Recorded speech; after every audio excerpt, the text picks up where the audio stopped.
you getting yourself ready for our show?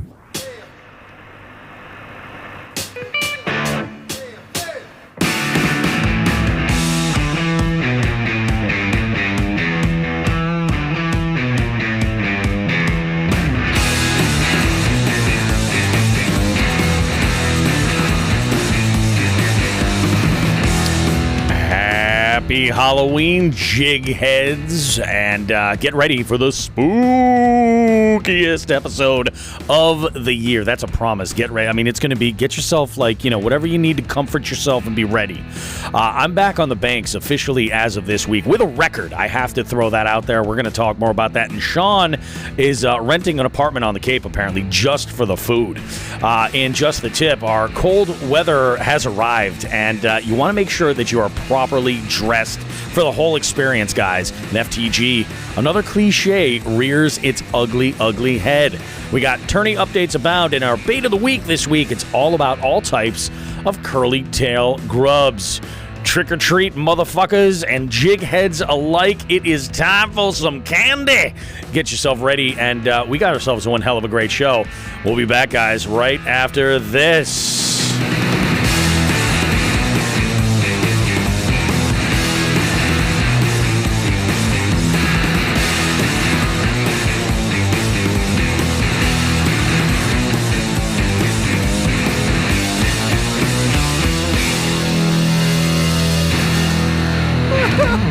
Good morning, everybody. Good evening, good afternoon, and good night, bitches. Welcome to Jigs and Bigs, everybody. It's been an amazing, amazing week here. Odd in a lot of ways. And by the end of this show, you're going to finally understand exactly what I mean by this was a very odd sort of week. But we're glad to be here for another show. We had another awesome one last week, and we're hoping to just follow suit and keep that level of consistency of Jigs and Bigs excellence that you've come to know and love at that level that you expect from us. You know? I know you've upped your standards, so up ours, right? Right. Sean, how are you today? How are things? I was really composed and ready to go until about 10 seconds ago. I thought so. What you don't, let's describe, let's start the show off by saying, I wasn't planning on going in this direction, but you changed. You did a little ad-libbing. I like to throw a little bit of roast beef seasoning in there if I can every once in a while. Well, here's what happened. Nobody could see what I type a few notes for us for an intro, so you got something to work with. Yep. There's a little behind the beef curtain thing. And I typed up the intro today, and my last line was, trick or treat, motherfuckers. And I looked at it, I'm like, that's too early to be dropping motherfuckers. And I erased it and put trick or treat jig heads. And you went ahead and you got my sloppy seconds for the Sean the Fisherman seasoning. It's because I'm so clairvoyant. Oh, wow. That's amazing. That doesn't happen that often. Did you ever hear the story where, I think it was David Crosby and Jerry Garcia used to jam together? Yes. And they would just play guitar, and they wouldn't talk. They would just smoke copious amounts of marijuana and look at each other and just jam off each other, and they called it bong telepathy. Oh, that's great, man. I think that a little sliver of that may have just happened right there. I don't know. I'm not positive. We may have had that. Well, which one of us is Jerry and which one of us is fuck. Jerry was a taller guy. Crosby was shorter. Yeah, so we got Crosby. Yeah. I always have had a thing for Melissa Etheridge too, so I guess that makes sense. Let's go ahead and move on. You ruined everything. We were ready to go, and you dropped the motherfucker too quick. I did. Guys, it's been crazy. The year-long challenge that I've had this week of going an average of 2 days a week with my kayak fishing from the beginning of spring when I dropped it in the water all the way to what I felt was the end of the season. I've done it. I've completed it. The average was like 2.3. for the trips that I've taken. Over the summer, there were days where I was going out 4 days a week, and I was way over. You know what I mean? And as we got kind of into the fall, it was kind of nuts. Not to say that there haven't been like stumbling blocks, like a lot of shit having to do with, like, remember the construction with the water main that they were doing on my street. Now they're doing a gas line over there. We're going to talk about that in a second. My week, though, I had gone out and it was like, it was so poetic the way I had gone out on, I think it was Wednesday. No, it was Thursday I had gone out. So I went out on Thursday and I had gotten the yak. We had rain all week long and like it was just cold. I don't want to be out in the rain in the cold like that. I'm like, it's just that's not the experience that I'm necessarily looking for. So I was just looking for the first dry day. And it happened to be that Thursday was beautiful. It was great. But it was also right at that window where we were starting to lose that little tropical pocket of air that we had that brought all that rain and stuff. We had like low temps in the like high 50s, low 60s. And it was uncomfortable sleeping. It was muggy. It was ridiculous. And I knew that Thursday we were going to see a change and get more of that seasonal low temperatures at night. So I said, let's go ahead and do it. Got out on the water, and like I said, it was poetic in this way. The results were almost exactly the same for the knockout tournament that I had fished, with one major change.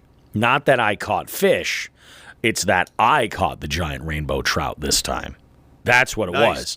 I had gone out and was working some spots that I was basically just going to spots where I knew that there was structure that was that I should find fish, and nothing was really kind of coming of it. And I was throwing around another paddle tail on a lighter jig head than normal, a quarter ounce,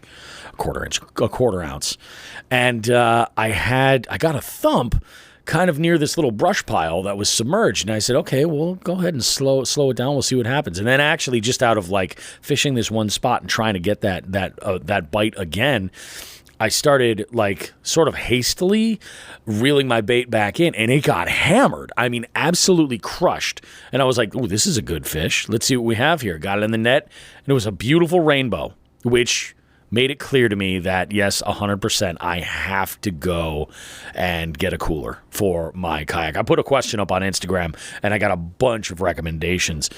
This cooler is not going to be for keeping any beverages cold or anything. It's going to be a meat locker.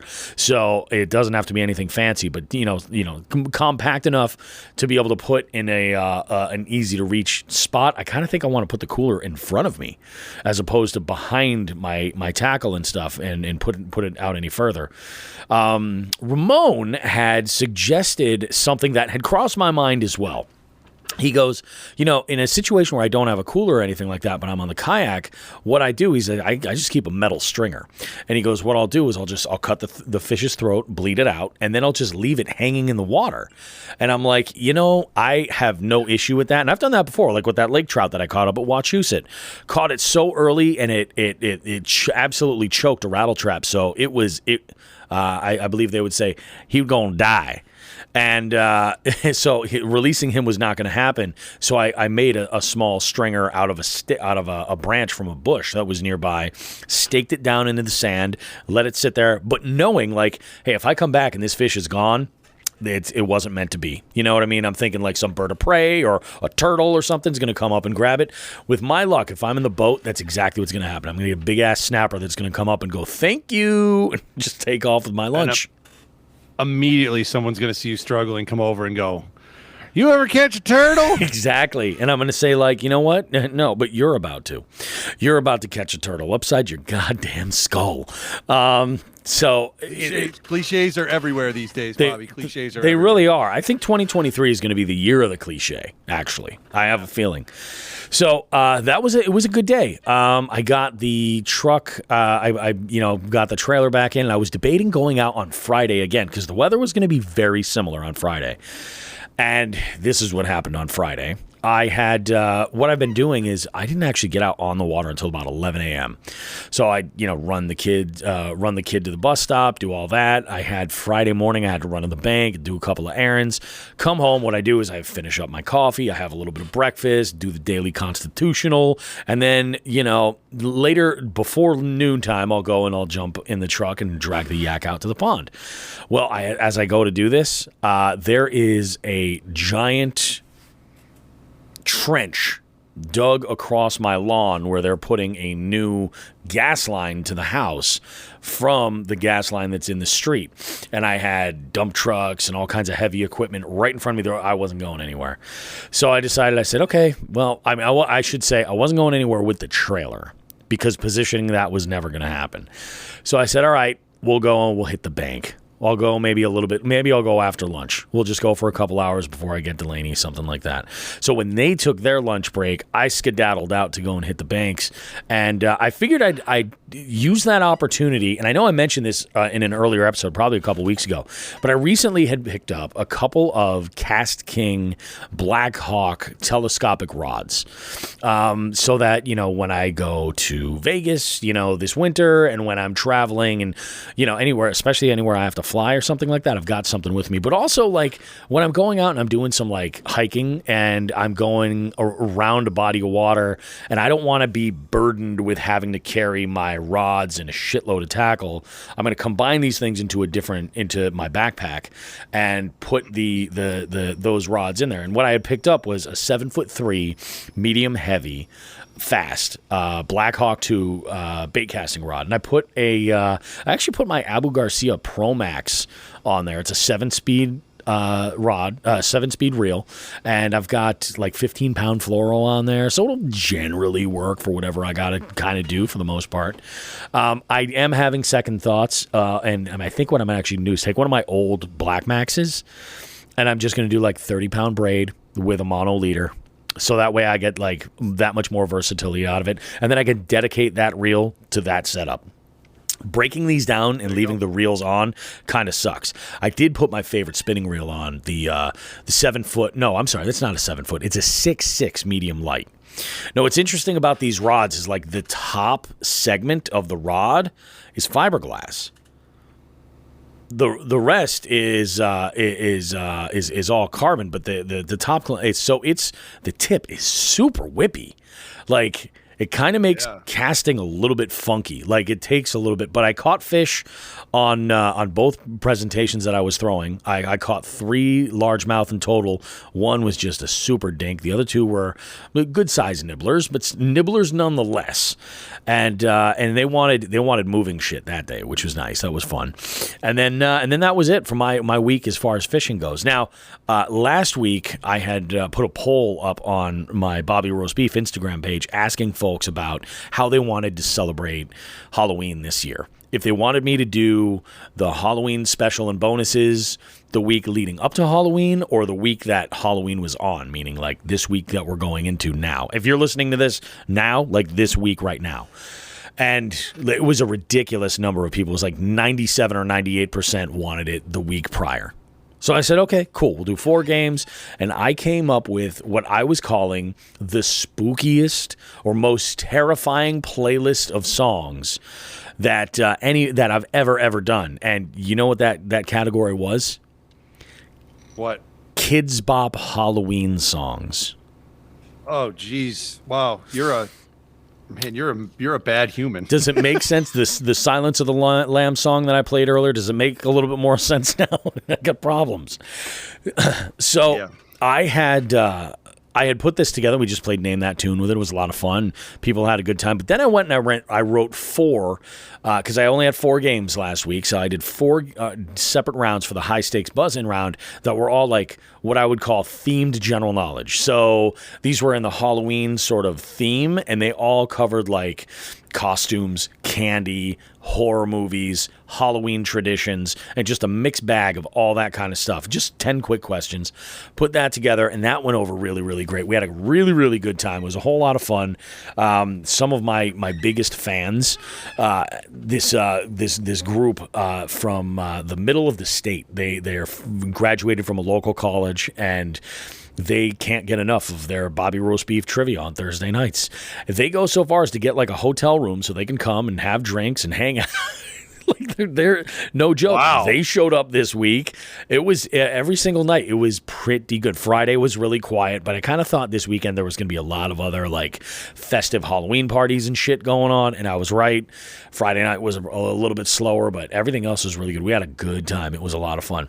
And then Saturday, I was really kind of hoping I was going to be able to get out and bank fish again on Saturday. I really wanted to. But then Friday night, my wife had mentioned to me, she's like, well, you don't have your birthday party that you're doing until like the evening, right? And I said, yep. She goes, oh, well, why don't we go to Costco? Fine.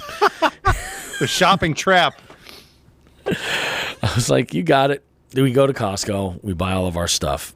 And I got to tell you, we like to play this game at Costco where when they're running everything through the checkout and we're getting all of our, oh, look at you've got little treats, little cakes and pies.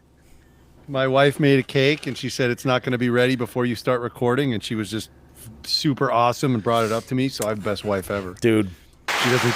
That's awesome. Yeah. Continue about your wife setting a trap for you to go to Costco. I'm going to eat my cake. So I go to Costco and I'm doing the thing, and we have this little game that we play at the checkout all the time of like who's going to be closer with the estimate to the actual cost of all the products that go through. And the thing is with Costco is like, it's like the Wild West sometimes. You know what I mean? It's so easy to get thrown off and lose track of where you're at. And, we're thinking, oh, yeah, it's going to be in this window. And I went a little on the high side. And even the girl that was at the checkout was like, I don't know about that, man. That seems a little bit much. The actual price was like a good $70 over my number. It was ridiculous. And then I realized, I'm like, oh, wait a minute. My wife had bought a cheese advent calendar. She had bought a dog treat advent calendar. She had put back the 2 outfits for the dogs, the little flannel hoodies for the dogs to keep them nice and toasty because they're dogs. And then she had, what else did she put in there that was it was a big ticket item. I forget what it was. It was, but we were just not keeping track of all this other stuff. Like, we had a lot of like freezer stuff and like, some baked items for like, there was a party that she was going to over the weekend. And I had to work. I had to do a birthday party, a 50th birthday party actually for a couple that I had done their wedding back in 2016. And, she had reached out to me and said, I'm trying to organize a surprise 50th for my husband, and it would be awesome if you were there. I said, oh, we can have so much fun with this. I said, I know the group. I know the group that'll be there. I'm like, you know what we'll do? I go, I'm not going to like push trivia or anything, but I go, if you guys want to play Name That Tune, I can do a full game of it. And she was like, let's do it. That sounds awesome. And they came in and everything was awesome. It was at it was right in your neighborhood. It was kind of a place. Yeah, a place that was right near in your neighborhood. Small group of people. I think there were like 40 guests, something like that. A lot of fun. We had some laughs, but I did Name That Tune with them, and I used like this is one of the rounds that I will use is like if I'm doing a corporate event and these are folks that have never played and they want to do Name That Tune, I'll use this one. It's modes of transportation. So it's all different types of songs, and it's something that people can put together. And that one, like. The thing is with the birthday boy, he is a musician and has unbelievable taste in music and lots of knowledge about music. A good 30% of the crowd are folks that he's played music with in bands through his entire life at some point. So they're right on that level. And he was like, oh, this who knows how this is going to be. We're going to run away with it. So I said, we did it in 3 stages. We did that easy one. And then I did a bonus. And then we went and we did the lo-fi. I don't know if you remember when I did this. It was lo-fi remakes of popular songs. So like I had like a lo-fi version of Hello. Let me actually see if I can play this. It sounds somewhat familiar, but I have been to a lot of your trivia events. Yes. And I don't remember that one in particular. Maybe, I don't know. So this one like is like this.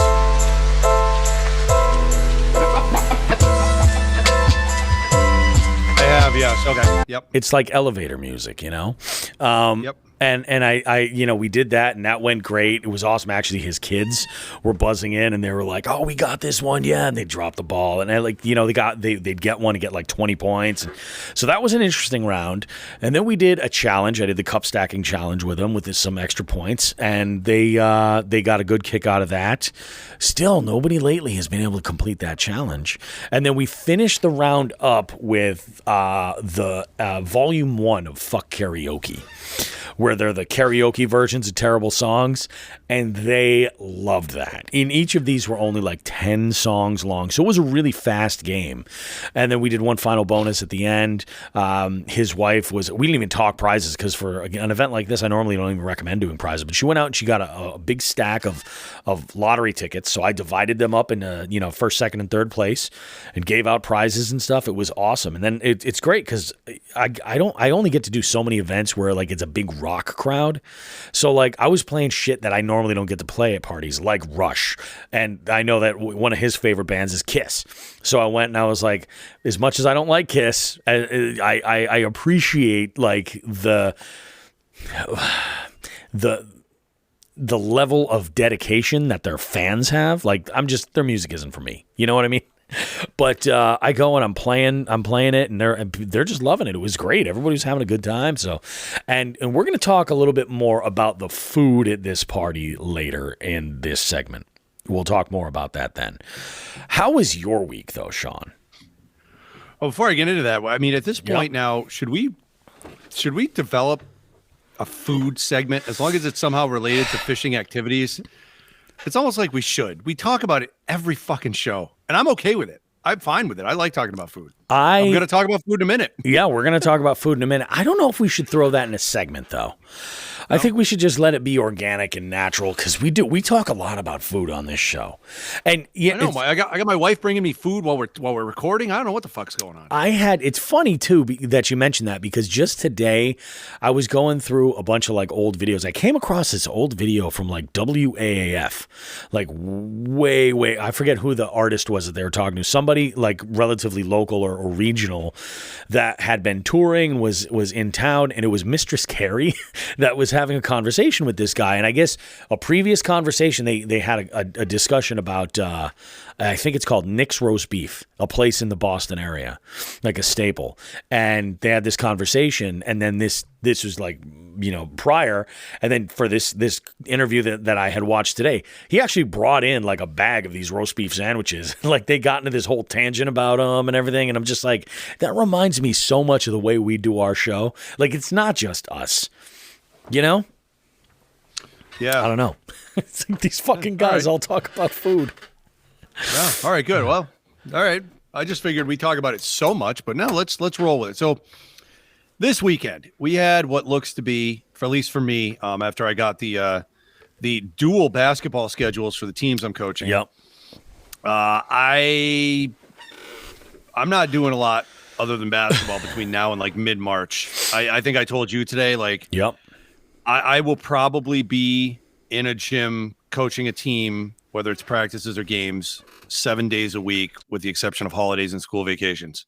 Like, it's fucking crazy. So, but that's what I like doing in the winter, man. I mean, I grew up playing basketball. I learned from a great coach, and I was in that coach's system for years. Yep. And I try to pass along the way that I learned basketball, even though the game has changed in a lot of ways. Sure. I like passing that along, and when the kids get it, and honestly, this is one of those things where some of the stuff that I teach at certain levels can be more effective than the popular ways the game is being played now. So I enjoy seeing it when the kids understand, like, okay, so everybody else is shooting 3-pointers. You want us to actually play defense, and we're going to crush people's souls. And yeah, it works out that way. Yeah. When the offensive heavy kids can't get a shot off. I mean, this is awful to say, but one of the proudest moments of me as a coach I've had was we had a kid from another team that you could tell was his team's go-to guy, and was probably a little bit ball hoggish about it. And I put my two best defensive players on him, and I said, shut this kid down. If he wants to not pass, good. He can live and die with his decisions, right?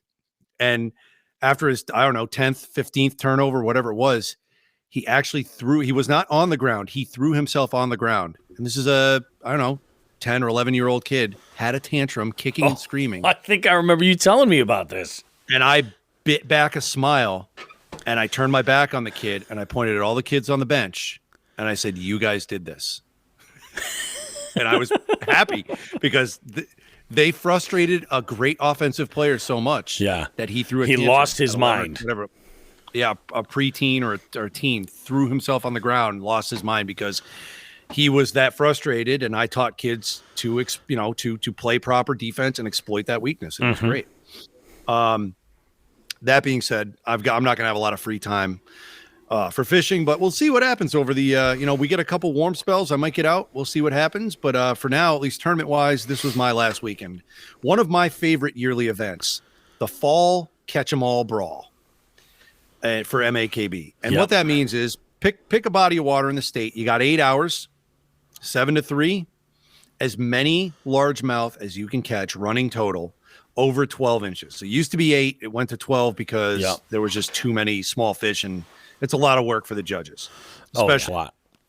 Yep. And last year, I think we talked about this. I've held a little pond that I like to fish out on the Cape that I don't think I've caught a fish bigger than 17 or 18 inches out of there. Really? Right? There are a couple fish here and there that'll top, 15, 16 inches, but there's just not many. What there are a lot of in this pond are 12 to 14 inch largemouth. Yeah. And last year I put up 350 inches in 8 hours. It was great. I think we said I was catching a fish like every 4.5, 5 minutes. Cause if you do the math on that, 300, how many fish in 8 hours?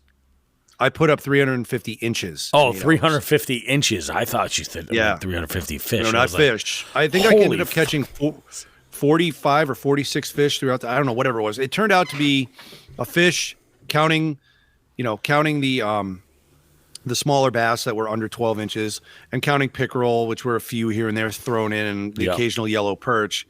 It was like I caught a fish every 4.5 minutes for 8 hours. That's insane. Yeah, it was nuts. And it was actually kind of a quicker pace than that because I took an hour and strolled around the lake with a chatterbait when I was using plastics to catch all the fish. So I lost, in 7 hours, basically, I caught all those fish. And I only got topped last year by John Ferreira's near 500 inches. He put up 495 in 8 hours. He had a really good spot, and it was on fire that day. So I had some high hopes going into Saturday. And I was talking with Nate about it. Like, he goes, I don't know, dude. I think you got a shot at winning this. And I said, I honestly, I think I might too if this place fishes like it did last year. But that's the problem. My wonderful little pond that I have so much faith in did not fish like last year. And as soon as the wind picked up at about 10 o'clock in the morning, maybe 9:30, the fish shut their mouths. It was no shit. Yeah, it was brutal. So I went about 2 hours with catching very minimal, nothing. And I ended up finishing in the money, but it was a rough day. I wasn't very happy with the result. Mm-hmm. I just did the math on it, and I just went through what I caught, and I ended up catching 24 bass, right? Which you think, wow, catch 'em all brawl, that's not bad. 24 bass. The problem is the under 12 inchers outnumbered the over 12 inchers. Oh, gotcha. 13 to 11. And I didn't catch anything over 14 and a half inches. So I did all right. It was a rough day of fishing. You could see that like people slowed down when that wind picked up across the state. Oh, The bite stopped, but there were some big fish caught. Gravy picked up his PB yesterday. I saw that. He broke biggest 20. fish of the year. Yeah. Yep, good for him. I thought it was. Is that his PB or no? No, I don't think so. I think he in the post. I think he put biggest fish of the year. I think Gravy's still skulking around here, but yeah, that was a big fish. In fact, he tagged X Zone and they commented on it. They're like, "Holy crap!" Yeah, nice. Well, nice job. Awesome. No, he did great. Yeah, just a disappointing day on the water. But what wasn't disappointing, when on the Cape, you eat like you're on the Cape. You eat like you're from the Cape. You eat on the Cape. I went over to Max for the third weekend in a row. All right. I got a sushi roll. I got a bowl or a cup of chowder. And then I got that. You're going to laugh at this, but Max really puts together a big platter for everything they do. Oh, you know that. That's Fisherman's Platter was no fucking joke. What do you think that was? 5,000 calories? It was huge. Oh, it was giant. It was absolutely giant. It came on a small, baking sheet. Yeah, it was ridiculous. So what I ended up getting was the kids' fish tots. All right. I got some fish tots, and it comes with the same setup, just a bed of fries and what, cod, fried cod. Oh yeah. And beautiful. I ate all of that food going down at once. I was like slightly nauseous from overeating when I left. I'm like, oh, that was good. Now I got up at 3 o'clock in the morning. I left my house at 4. I drove 2.5 hours to the Cape. I got there for 6:30, loaded in, This is good. fished for 8 hours, went right to the restaurant afterwards, and then ate God knows how many calories of food. So I'm exhausted, but I'm no longer hungry.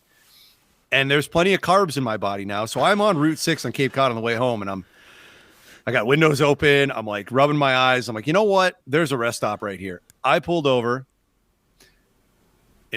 God. Let me finish my story and I'll address that. I pulled over and I took a carb coma nap for about 45 minutes, got back on the road and got home safe. Now, I did not say fried cock, Ellie. I said fried cod. That's with a D.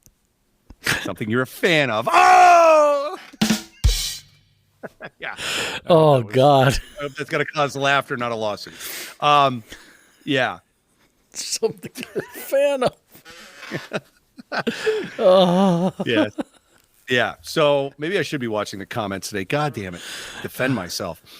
So that was my day. And I got up today. I helped out. I had some stuff to do around the house. I helped out a friend with a resume, which took a while because it was building from the ground up, but I did a good job. And here we are. We're here recording a podcast. Yeah. And while we were talking about what to really get into for the hot topic this week, number of things came up. Number of things, little topics. We'll get into them right now. So you mentioned, God, we can't get away from food. Well, wait a minute. We can't get away from D, apparently. Richard's Grinders in Westfield. Yes, we've talked about them on the show. The roast beef family is a huge fan of Richard's Grinders. They deliver so much in every which way, like just great food quality. They're just unbelievable. And then without, because in my mind, I look at it as, Richard's Grinders, probably not a place that you're going to frequent given, your food sensitivity issues and things like that. Probably not in that wheelhouse. But then I do. You mentioned them on the show, which I was shocked by. I was like, oh shit, okay, well this is good to know. And this is what started that whole turkey sandwich conversation. Yes, on occasion I do wander into a place you wouldn't think I would eat at. Yep. With a puppy dog fucking frown or looking all sad, and I walk in and I go, can you help me? Yeah. I have food problems. Can you feed me? And sometimes they do. Sometimes they're able to do it. Well, I will tell you, I learned something this week about Richard's Grinders. See, Richard's Grinders also does catering. Richard's Grinders fucking nails catering. The catering for this birthday party that I did was out of this world. Like, most people have a party and they're just like, oh yeah, we've got, some pans of ziti, we've got some meatballs, there's maybe some chicken, we got salad, and then, such and such, desserts and things like that. Every single item that they brought over. First off, the ziti was not mush. It was cooked to the appropriate doneness for being on sterno, staying warm. Like, it was done the right way. Not only that, but their sauce was out of this world. It was not what you would expect when they're just like, oh yeah, here's some baked ziti, just fucking whatever, and just mail it out. Ellie is apparently a big fan of grinders as well. She frequents Dick Grinders, which I didn't realize was a thing. I knew of, obviously, Richard. Well, is that like Richard's Grinders? Is that like Richard's Grinders, Ellie? Is that like the New Hampshire equivalent? Dick Grinders? We're gonna go on. I have many thoughts, and I'm not going to say any. I think I've said too much. Duck Grinders. I don't want to touch it. They did these barbecue chicken thighs, which were just dynamite, like out of this world. This is what impressed me the most was the meatballs. Most people, they'll offer meatballs on a catering menu, and that these things came out of a bag, just in their perfect spheres. These look like they were actual hand-shaped meatballs, like they made them. Mm. Yeah, I'm like, these are too imperfect and they taste too good to be, I'm like, this is out of this world, like legitimately out of this freaking world. So good. Nice. They, of course, had a deli platter, which was like next level. The desserts were great. Everything was really, really fantastic. And I brought in the hostess of this party had sent me home with a care package that could have fed my entire street. I'm talking pies.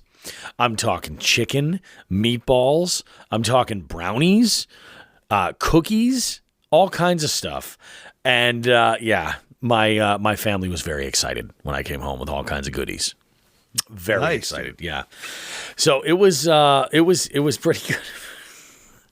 Yeah, she's a national treasure, folks. She says Dick Grinders offering thighs and balls. They do, and they deliver on those thighs and balls.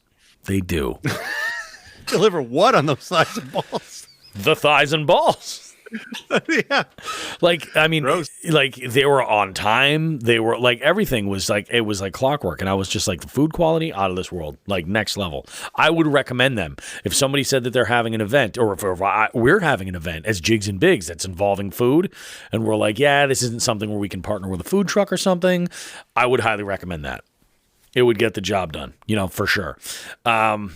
Yeah, so I mean that's like what. Did you have anything else that you need to add in there for food? Because we're gonna blow some minds with some pop culture shit next. Oh God, yeah. We this conversation we had while we were prepping the show just went in 1,000 different directions. We really didn't have a fishing related hot topic today, so we figured we'd share some ridiculousness with everyone. We started with mentioning Richards and getting all the food, which is great. But I made a call to you today, or call to you this week, and I was a little slightly confused. Yeah. Possibly offended by an article I read, an article that was in my news feed on, I don't know, it was Google or Yahoo, whatever the hell it was. And I was very confused. And I said, first off, what is the music review magazine website, whatever, Pitchfork? What do they do? Who do they cater to? What's the deal? And you said, well, that's kind of a, what do you say? What was the word you used? Like eclectic or whatever the fuck, or indie? They definitely, focused? yeah. They do lean heavily toward to the indie crowd. Yeah. Heavily. And I had mentioned to you that I called you right when I opened up this article. It said Pitchfork's reader reviews best 100 albums of the 90s. Now, I lived in the 90s, and so did you. And there's these are definitely clickbait articles, right? Oh, for there's sure. always going to be one or two weird choices put up in the top 10 just to, you scroll through all the other 90 and you get to the top 10 and there's something there that's like, bam, this shouldn't be there, but we're putting it there and we can defend it. Yep. And it might be a different take, different point of view. I get it. So the first thing I did, now, I mean, full disclaimer, we know I'm generally a metalhead, but I like all sorts of rock, and sure. I'm not so much into punk, but I saw the infusion of punk into a lot of the quote unquote grunge bands, especially in the early days. And I didn't mind it. I still don't. I understand it's not metal. But the first thing I opened up, that when I clicked on that link, it starts with number 100, and number 100 was Alice in Chains' Dirt. And I said, okay, right off the bat, there were 99 better albums in the 90s than Alice in Chains' Dirt. Yeah. I started scrolling through that list. And then that's when I called you, because I got to about, I don't know, 75. And I said, what the fuck is going on here? And that's when I called you and asked that question and said, what is this? What am I reading? What is the point of view here? If this is a reader's poll, I'm very confused. What was your take on my frantic call in search for understanding? What did you get out of that? You were all kinds of verklempt, I would say, about this. Like, there were a lot of titles on there that you're just like, what the hell even is this? And there was like, I mean, I think you got a good 60 or 70 in before you hit one I hadn't heard of. Yeah. And it was just like, I'm like, yeah, I'm not sure what that is. I mean, I know that Pitchfork leans kind of like more toward an indie crowd. That's kind of how they play. But I'm over here right now, and I'm feverishly trying to find the article so I can go and give it a little bit of reference. But you said number 100 was Alice in Chains' Dirt. I just searched the what was it? What was the Google search? I did a Google search for Pitchfork top 90s albums, and the first link it came up with from an article. It says on September 28th of 2022. I look at it, and it's the 150 best albums of the 90s, and I see that 150 is Salt and Peppa's Very Necessary from 1993. And as you were saying, 100 was, and I was like, maybe it was 150. Maybe I'm confused. And when I saw that didn't match, you said 100. I went to 100, and we don't even get to Dirt. 100 is, oh, geez, there's so many albums in here. Like, okay. Yeah, you're looking at a different list than what I saw. This was a definitely reader's is. one. Like 111 is Dookie from Green Day, 1994. Their 100 is Jim O'Rourke's 1999 release Eureka. Okay, I got it. So it's on Pitchfork, right? Yep. That one you're looking at is the top article. It's 1, 2, 3, 4, 5, 6 down. The 100 best songs and albums of the 90s according to Pitchfork readers. So if you guys all lived through the 90s and remember what was good, bad, or otherwise, go ahead and read this article, and you will be fucking completely confused and possibly angry. There we go. And you click open albums. This was, I have to admit, I'll give Pitchfork some credit here. I don't know the source material they're working from with their reader base, but the way they broke down data, I really like that. How they broke down like this one, Bobby, you and I brought this up, or I brought this up. I said every state's favorite album from the 90s. Now, there are 50 states. Sure. And 41 of them decided that Radiohead's OK Computer was the best album of the 90s. Okay. Radiohead has their rep as being experimental and doing some awesome things. But my issue with this 41 states of it, like you would expect something like that. It's not the first choice. You think the overwhelming choice would be like somebody would say Nirvana, Nevermind, Pearl Jam, Tanner Versus, Soundgarden's, Bad Motorfinger, or what was the one with Black Hole Sun? God damn it, Down on the Upside. Super Unknown. Super Unknown. Yeah, Super Unknown would probably get more votes than any other Soundgarden album. Alice in Chains, Dirt, or Jar of Flies, right? Mm-hmm. So you would think that those. This is so weird. Yeah, those. Are you finding it? I'm looking at it now. I'm looking at the every state's favorite 90s album.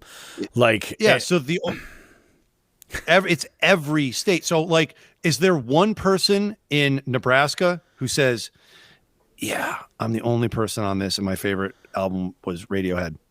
Like, I don't get it.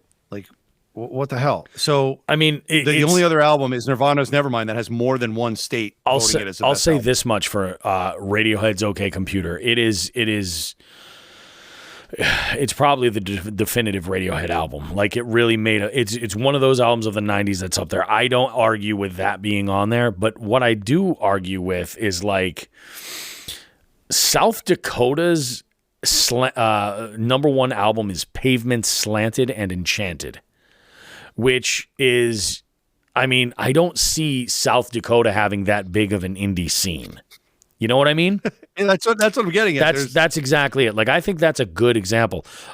North Dakota's is Wu-Tang's Enter the 36 Chambers. Yeah, so how many people in North Dakota voted on this fucking thing? That's what I'm wondering. Like, it's just so weird. So I went through this whole list and I was like, there's, like, all right, number 93. I think we all understand that Bob Dylan is a trend-setting, phenomenal folk artist. When was Bob Dylan's groundbreaking work? The 60s? Yeah, definitely was not during the 90s. Yeah, well, Bob Dylan's whatever 90 album called Time Out of Mind is somehow better than Alice in Chains' Dirt. Like, okay, sure, guy. Like, I mean, it's a little bit odd. There's albums that are just kind of, I'm like, wow, I'm just surprised that hits on that level. Like, it's like, this is like seeing, really? I mean, Alice in Chains' Dirt, I think, is an important album. That's one of the albums that really gets the credit for putting the nail in hair metal, right? Yep. In their coffin. Now, this equivalent would be pulling up this list of the best albums of the 80s, seeing Slayer's Rain in Blood at number 100, and then seeing at number 93, like one of those horrible coked up Black Sabbath offerings from the mid 80s that didn't even have Ronnie James Dio or Ozzy Osbourne. Like, oh no, Black Sabbath Tear is fantastic. Why are you listening to this Slayer garbage? I don't know. This whole list seems pretentious, and I kind of looked at it and I was just disgusted with it, and I want to forget all about it. It's just fucking ridiculous. I went on a pretty good rant the other day. It's a little crazy. Like, I don't know. But that's what it is. It's according to Pitchfork readers. So take that all with a grain of salt. But yeah, you were all kinds of fired up about that. But we had this kind of went into like another sort of quasi-related conversation that happened as we were doing our pre-production meeting today, where I had mentioned playing a song for our outro this week. Like every week, we like to have a little bit of fun with the song that we close on. And I had picked a song that's from the movie Silence of the Lambs, a pinnacle scene of the movie where the serial killer Wild Bill is dancing. He's wearing like a bunch of like silk like scarves and stuff, and he does. Wait a minute, hold on. Did you say Wild Bill? Yeah, I thought it was Buffalo Bob. Oh, it is Buffalo Bill. It's not Wild Bill. Maybe Wild Bill of the Hoodlums is dancing around in this. What? Putting people into fucking caves and shit and having them rub their lotion on their skin. Way to go. All right, I'm not going any more hoodlum events. Put on the fucking lotion. Yeah. So, Buffalo Bill was the scene where he's dancing, and then Sean mentioned something. He's like, I've never completed Silence of the Lambs. Like, I've never finished that movie. And he's like, the list of movies that I have not seen will shock you. And I never really like considered myself like a big like movie guy. But later on in life, like in my early 20s, especially like when I was like just looking to save money and Netflix was like a thing, I would go and I would dive into like a lot of classics and stuff. And that's where I started getting into like other types of films, you know, that I watched. Like I remember like watching The Deer Hunter for the first time and being like, oh, this is great. I was in my early 20s, you know? Another one. Yeah. So he said that this list will shock me, and which I think I'm kind of interested in because of like he's got a lot of knowledge about the films that he has seen, like One Crazy Summer. I stick with comedies and sci-fi. Yep, I gotcha. I really, really do. I mean, I've got a top 5 here. I know we mentioned 2 of them already, so let me do 2 more. Yep, and I'll think 2 extremely popular movies I've never seen that honestly, I say I've never seen that. And jigheads that are in the chat right now, if you could each list 3 unbelievably popular movies in the comments too, and we'll see what Sean has to say. Yeah, well, and then if I've seen them. Let's do that list first. Let's compile this quick list. Come on, jigheads, you can do this. Yeah, they'll do it. You go ahead with what your thought was and let that kind of populate because it'll take a few minutes. All right, and we mentioned I have not seen in its entirety. I've seen it like just like everybody, man. You're flipping through. I mean, this is back in the days of cable. You're flipping through TBS or whatever, and you've seen parts of Silence of the Lambs. Yeah. I've never seen all of Deer Hunter. I've never seen any of Deer Hunter. But God damn it, what's the thinking of a movie? I can see the scene of one of the scenes in my mind. Oh, okay, I got it. So I've got 4 movies that's gonna right now blow your minds that I've never seen. And people putting up like porno titles. I've seen all of them. All those, yeah. So the assignment was to just list 3 movies that you think everybody's seen. Like think about like a handful of movie titles that you think everybody's seen, and we'll see where Sean weighs in on this. And shit, we'll see if I've weighed in on this as well, because I very well may not have seen any of these. Yeah. So when I say, and I developed a term for this a long time ago, I developed a reactionary phrase to help people get through the fact that I've not seen these movies. And usually what happens is when I mention I've not seen this movie, the normal reaction is, you haven't seen this movie?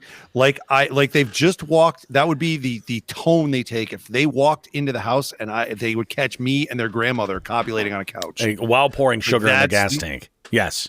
Well, yes, well, pouring sugar in each other's gas tanks. That's the kind of reaction. All right. Okay. Go on. All right. Well, I see Ellie jumped in. Yep. So let's talk about hers. I've seen Temple of Doom. I've seen Back to the Future. I have not seen all of Titanic. Let me add to that to the list. Oh, okay.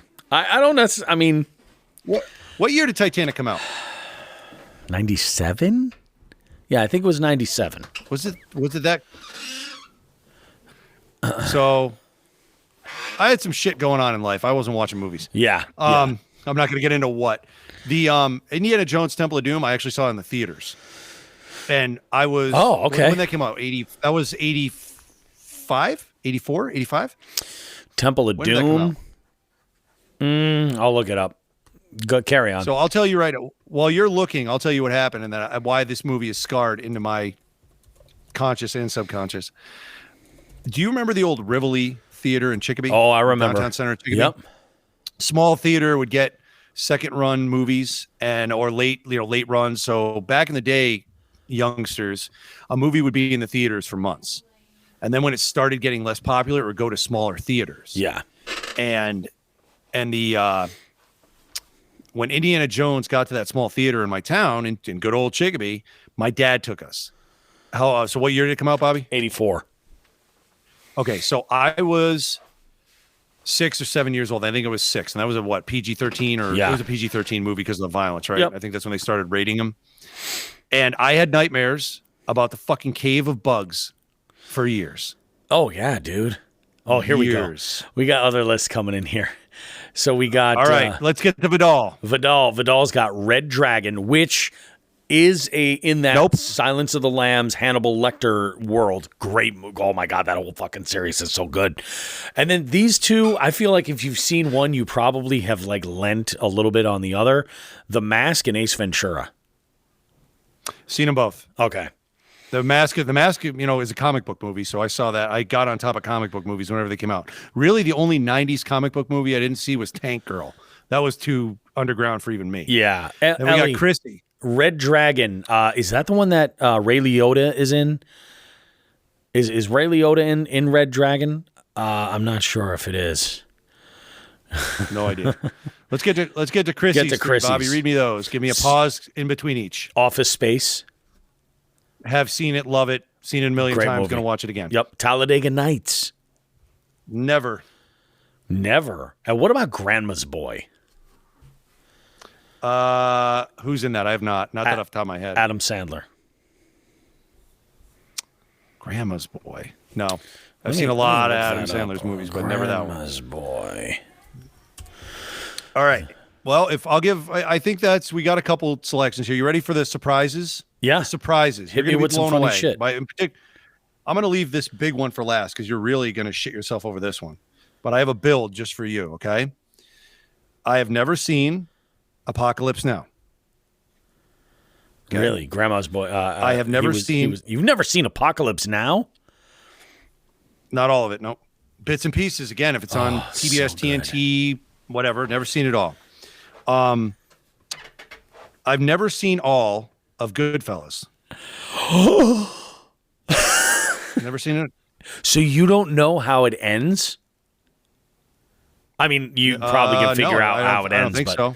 Like, there's like a whole fucking thing with Henry Hill getting chased by a helicopter. And like, when my anxiety is fucking bad, that's immediately what I think of. Is like that scene. Okay. Like, he's running errands. He's calling his brother to keep stirring the fucking sauce. Michael, stir the fucking sauce. Well, the next two. Well, hold on. These are the ones we got to hold the brakes here. What? Elise has told me in other discussions how much of a fan she is of Ray Liotta. Like, she was really affected when he passed away. And she says, I've never seen all of Goodfellas either. My God. Oh, my God. So go on, Sean, with your list. So that's more surprising for her being a fan of Ray Liotta. Yeah, absolutely. I'm shocked by that. All right. Vidal just popped in with all of the Death Wish movies with Charles Bronson. I've never seen any of them. Correct. Never seen a goddamn one. All right, so the next two are the ones that I get the reactions from. Of you've never seen that, especially from our generation. Really, people our age or a little bit younger. Yep. I have never seen Reservoir Dogs. Yeah, look at the look on your face. I know. You've never seen Reservoir Dogs? There I am, pounding grandma. No, I have not. Pouring the sugar. You know you were getting ready to say it. It's true. And my God. the other one that I've never seen, this is even worse. This one gets more reactions than not because this one is not just I guess what Reservoir Dogs is more of an action thriller type thing. Kind of, right? yeah. Yeah. I've never seen Pulp Fiction. You know what? I've seen Pulp Fiction many times. Yeah. It's okay. Okay. Well, I'm just saying. It's not my favorite movie from Tarantino. You know? It's good, but it's not my favorite. I know I can say I have a favorite Tarantino movie because I love Dusk Till Dawn. I think it's one of the best vampire movies ever made. That's a good. That's a fun movie. It really is. Ellie's firing a couple at me. I have seen Point Break and I have seen Boogie Nights. Yeah, Boogie Nights. Yep. You have to see Boogie Nights. It's not going to watch. Yeah, you have to see Boogie Nights. That's what I'm saying. All right, Bobby. You're sitting down. I want you to make sure you're relaxed. I'm drinking my calm water. Drink your calm water. Just make sure there's none in your mouth when I tell you this. So you're taking a sip. We're going to wait. Take a deep breath, Bobby, and understand that I have never seen any of the Godfather movies. Really? Like even just out of curiosity? No, I just don't care. It's not my gig, man. It's not my gig. Chrissy Fishing. You can skip Tommy the third Boy. one. Yes, I have. Yeah, that was it. I've heard 1 and 2 are fantastic, but and then so I could follow that up with yes, I have seen Tommy Boy, fantastic. I haven't watched Godfather, but I am familiar with Tommy Boy. Have you seen The Money Pit? Of course, 80s. I mean, 80s comedies in particular. 80s comedies because we had the movie, the TMC. We had a movie channel subscription. In the 80s, so I got to see all the comedies were just rolling one after the other on the movie channel. How about Poltergeist? I've seen the Craig Nelson one. Is that Poltergeist or Poltergeist 2? That's Poltergeist. Okay, so I've seen that one. Yeah.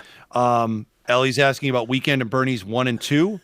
I've seen 1 a million times. I think I saw 2, and I'm like, they're doing this again. I did watch it though. I have no memory. It just doesn't make any sense because you're like, we did this before, guys. We get the drum ready, Bobby. They're beating a dead horse.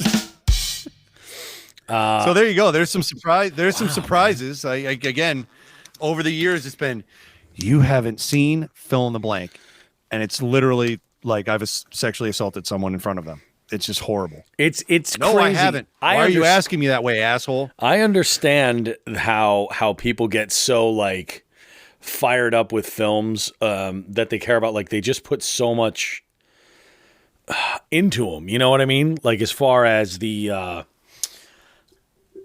it becomes a part of their identity almost. You know what I mean? Like the way I reacted when you said Reservoir Dogs. The Reservoir Dogs is my favorite Tarantino film.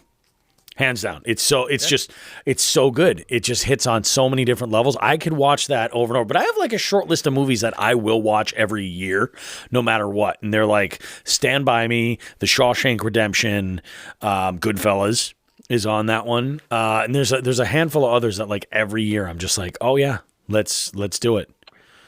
I don't think I've watched Stand By Me in its entirety since I watched it in the theaters. That was what? 89, 88, 87, somewhere around wherever that 88 maybe. Yeah. I think we were in junior high school when that came out.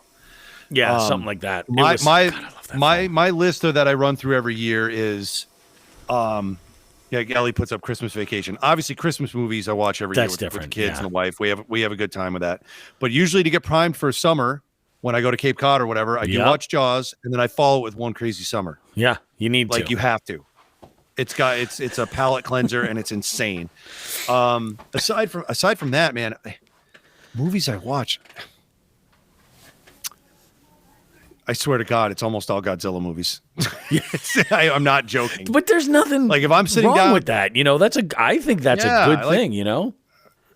Dude, I mean, on Channel 38 in Boston, when we were kids, when we were growing up, Oh, yeah. Channel 38 used to do the Monster Movie Marathon on Thanksgiving. And my grandfather would always put it on knowing that I loved to watch it. So I always associate Godzilla movies with fucking Thanksgiving, which is weird, but whatever. Ellie's asking about the Harry Potters. I did watch all the Harry Potter movies. I actually read all the books, and my kids really got into. I stopped going to the theaters for them after the third one. My wife and I were watching them. And it was like, okay, whatever. And I did read the books. They just drifted too far away from the books. And yeah, we eventually watched. My kids got the DVDs, so I watched them with them. Chrissy, The Guardian, no idea. Perfect Storm, no.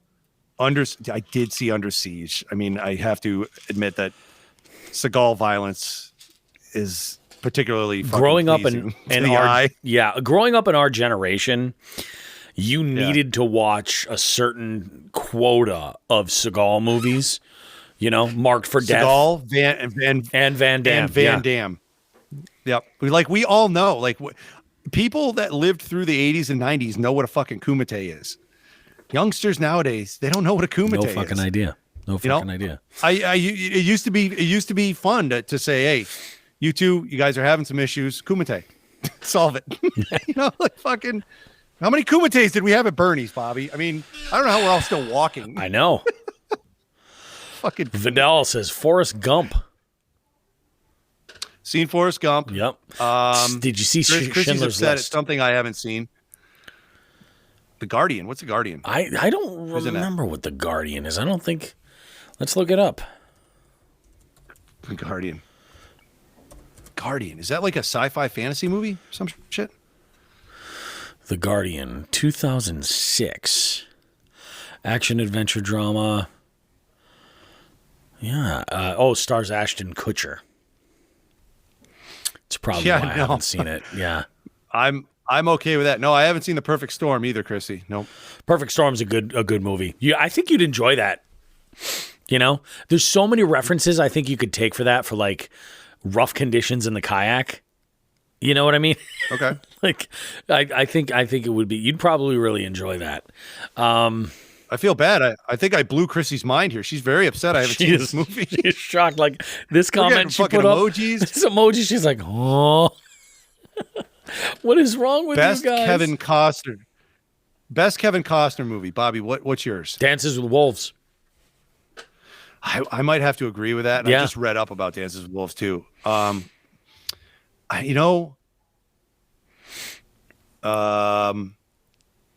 would say Kevin Costner. I would say that either Dances with Wolves or oh shit, what movie am I thinking of? The Bodyguard. No, not The Bodyguard. Although I would, you know what? I have to say that Robin Hood movie that he was in the early 90s. Oh, I'm not gonna shit on it. Yeah, I mean, it just, you know what it was? It wasn't our thing. Look at that movie played at the Rivoli when I was in high school and started, and I discovered women. So I did take, my first girlfriend. I think that movie. That for us, that's what that movie was for, not for. You know what I'm saying? Oh, Waterworld. Yeah. I don't know. Waterworld was not a good movie. I didn't see the whole thing. I saw bits and pieces, but I'm good. I went to Florida and saw the Waterworld attraction. It was a pile of shit. So I'm guessing the movie was right up there with it. Field of Dreams. Another movie where Field of Dreams. That's obviously great a movie. classic. Yeah. No, there's another movie I'm thinking of where it's set in the 50s and Kevin Costner is wearing glasses the whole movie and he's really uptight. I can't remember if he's a government official or not. What the fuck am I thinking of? Kevin Costner movie set in the 50s. Vidal asked about 60s. Eddie Murphy movies. I mean, wow. Eddie Murphy, obviously one of the greatest Christmas movies Eddie Murphy stars in. That is definitely not safe for our current. Not at all. Our current environment is Trading Places. So good. That is definitely an 80s movie before PC things came in to our world. And it's got a lot of funny parts, but it's got a lot of fucking inappropriate shit. Ellie's going for the love of the game, the Highwaymen. She's a fan. She's just rolling through some Costner. She is. We had no idea. Oh, I knew. Yeah. I knew. Yeah, she's got a list of of Hollywood types. Maybe it JFK. was Oh, that JFK. could have been it. That could have been it. He wore glasses that whole movie. It's not. I know, but it's not. It's not. Doesn't feel right to say JFK. It was something else. I don't know. Whatever. I'm. You know. I fapped to Costner weekly. All right. Good. Again, you see this face?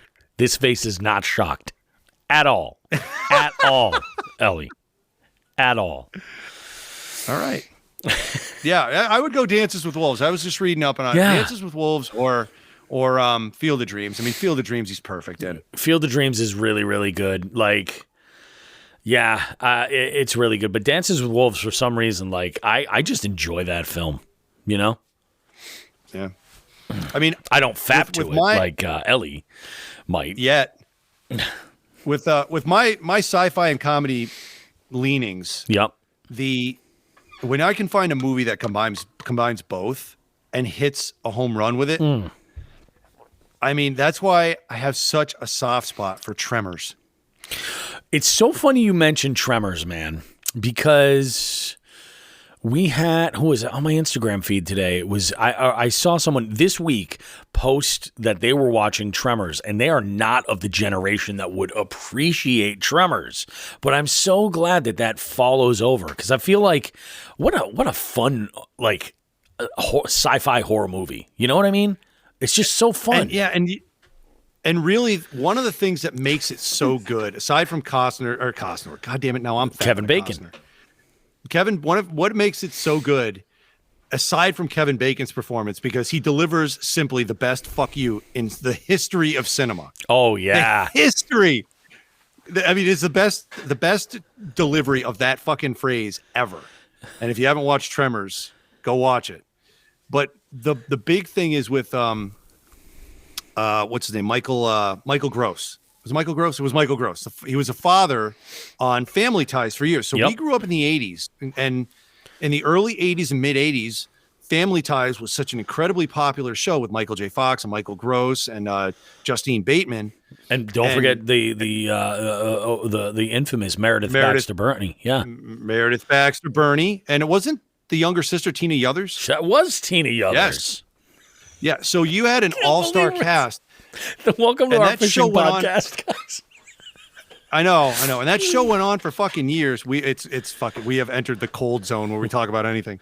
That show went on for years, but Michael Gross got typecast as that aging hippie. Yeah, he definitely did. 1960s dad, living the contrast to Michael J. Fox's, super Ronnie Reagan Republican, character. And the next thing you know, Michael Gross is in Tremors, and he's fucking his gun-wielding Arizona survivalist. Yeah. It's fucking great. And he's talking shit to the aliens or whatever they are. It was phenomenal. And so we grew up with that, and that made it even funnier. So the context is not there for newer generations that discover Tremors. Yeah. But then the funny thing is, I was talking about this with a younger guy at work. And he was like, what should I get for my brother for Christmas? And I'm like, what are you trying to do? Like a gag gift? He goes, yeah. He goes, I think I'm going to get him the Tremors box set. It's like Tremors 1 through 7. I go, what? I knew there were 3, and then there were like sci-fi ones on Sci-Fi Channel. But dude, there's one where they grow chicken legs and they start farting to fly. It's amazing. And Michael Gross is in every one. Yeah. It's fucking phenomenal. You know what? Let me look up what the name of that. It's fucking great. They went from, in the movie, in the original, that again is let me see. It's got a name for this box set. I want to find out what the name is real quick. Complete collection. Oh, I thought it was 4 of them. There's one called the Attack Pack, but there was something. One of them had a funny name to it, like I don't remember what it was. Hang on. No, I can't find it. I gotta play this. I gotta play this. I hope there's no commercial on this. Dial pads. Oh, shut up. All right, I'm gonna let this. Now we're playing commercials. We are fucking bored, and it's not even fucking November. I know. Oh, here we go. Something moved. Over behind the fence.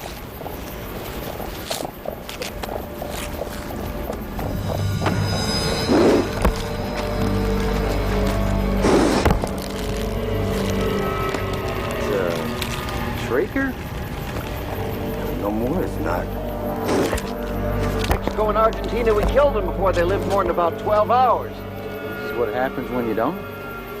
So what? They just keep mutating like a virus? I have no idea. There, look. That son of a gun's got the same heat sensor. Tracking us.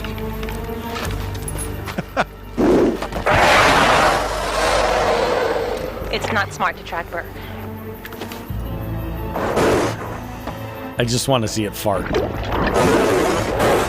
What's it doing now? Hey! It does fart.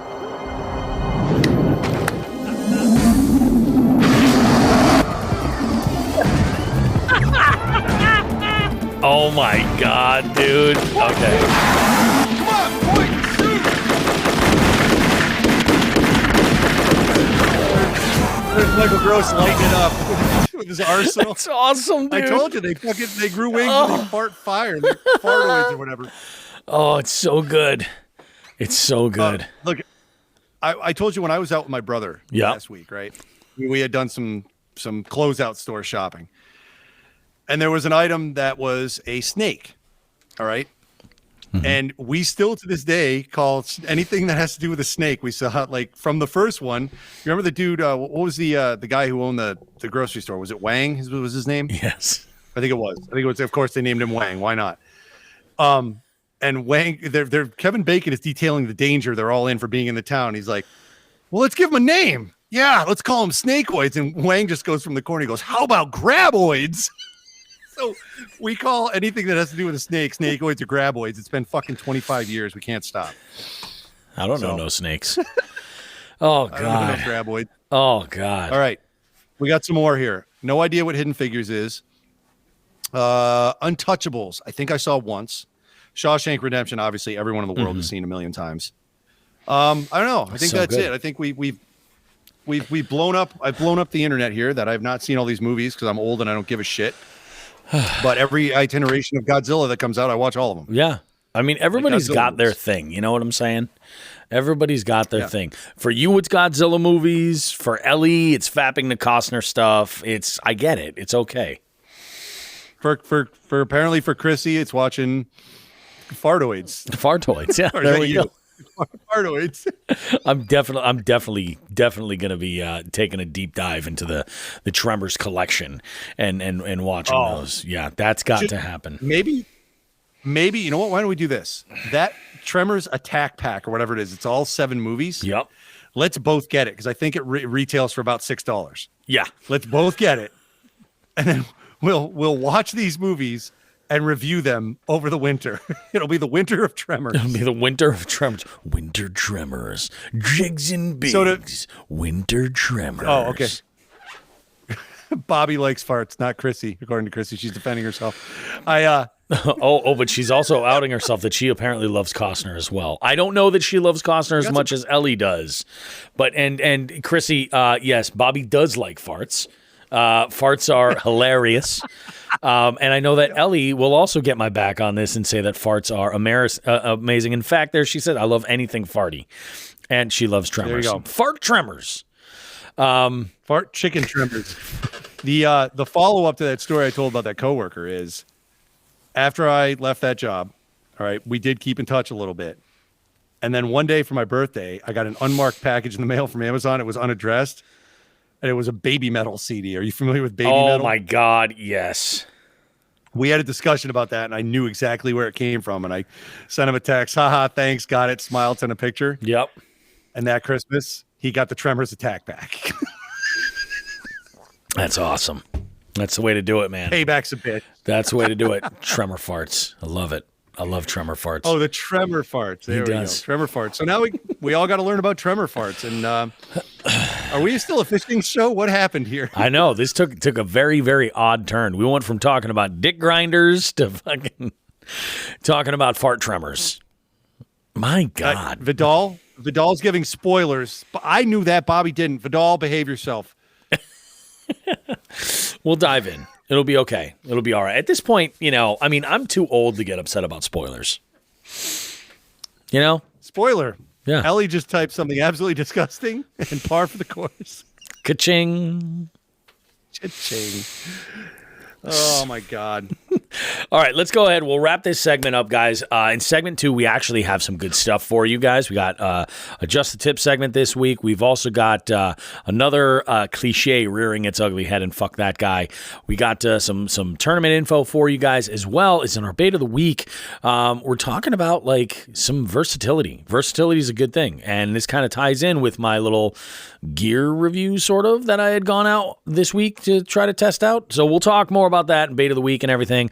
We'll see you guys right after this. Don't go too far.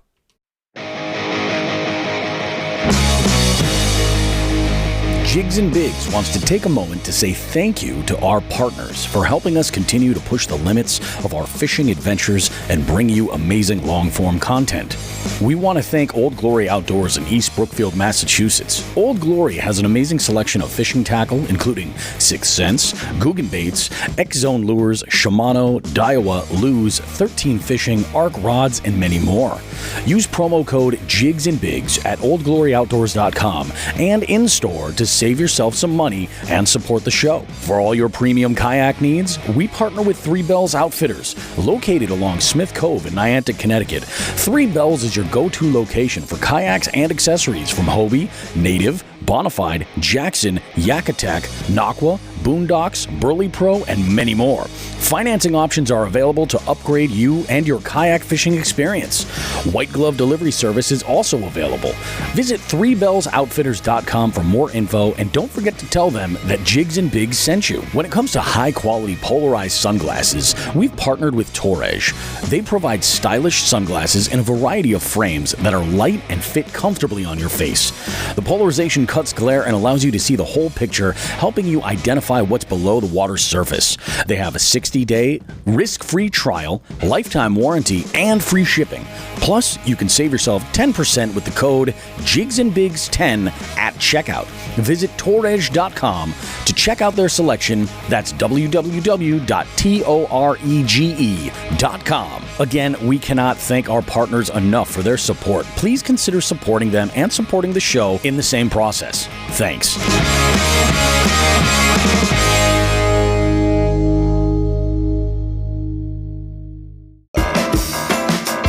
Bobby and Sean now have a special presentation for us all. They'd like to give everyone just the tip. You know, it's getting to be about that time of year where you can't just kind of jump out on the water on your little plastic boat and, you know, at the spur of the moment. You can't just go out fapping a Costner any day of the week now. It's too cold. It's too cold. It's getting there. I mean, the water temps I saw last week were about 55, 56. And, I mean, every single week that goes by, they're just going to get lower and lower and lower. And I mean, you add any, you know, cold precipitation in there, and it's just going to help the situation or help the situation move downward on the thermometer that much faster.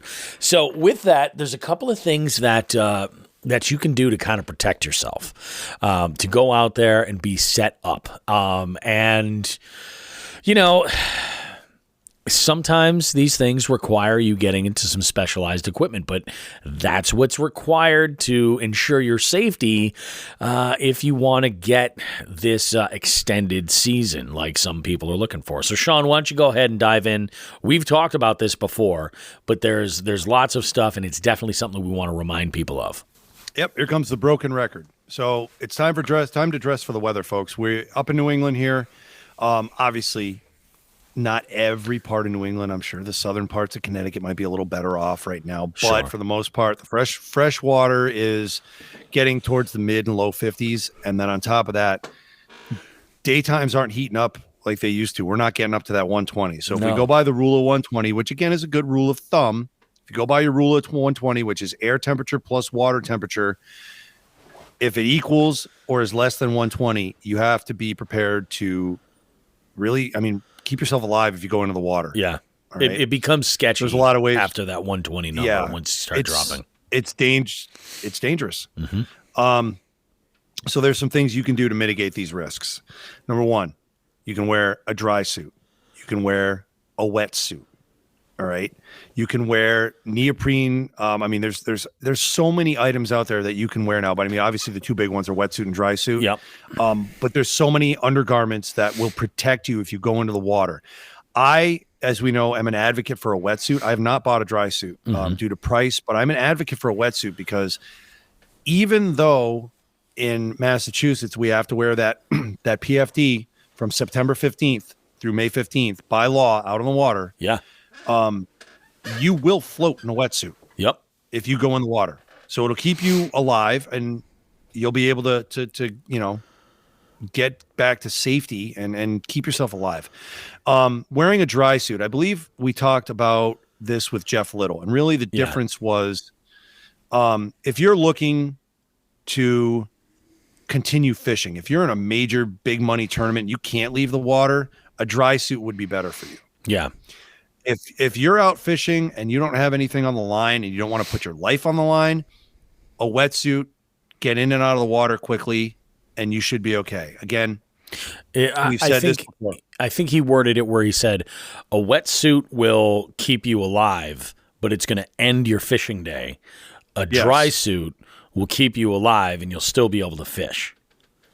Yep. And I don't know what I'm not familiar with garments to wear underneath the dry suit. Do you wear anything? I mean, you must be wearing at least like a base layer, I would think, right? I think under a dry suit, you generally wear a base and maybe even a mid layer, depending on your tolerance to the temperature. Because a lot of the dry stuff, and there are varying like levels. Like you see some dry suits where it's like there's almost like a gasket that goes around your neck, and there'll be a zipper that's diagonal this way, and then there's also like. I've heard Chad Hoover say this before, where it's a dry suit, or I should say it's like a poor man's dry suit, where he's talked about various like NRS products and pairings that you can do, where you'll have like a booty that you'll wear that will partner with a specific pair of outer layer pants that you'll put on, a base layer or something. So you can get that layer, and then you'll put that on, and then a jacket that will go over like a little bit longer, like almost like a parka style.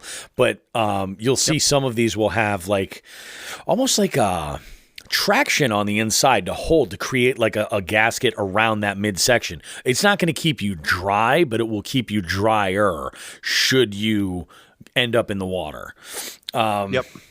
And I mean, the idea is between that and a PFD, you then, at least have a shot to continue doing what you're doing. But from the way it sounds, even like what Chad has mentioned before, because I've looked into this before, my biggest issue with dry suits and wetsuits is sizing.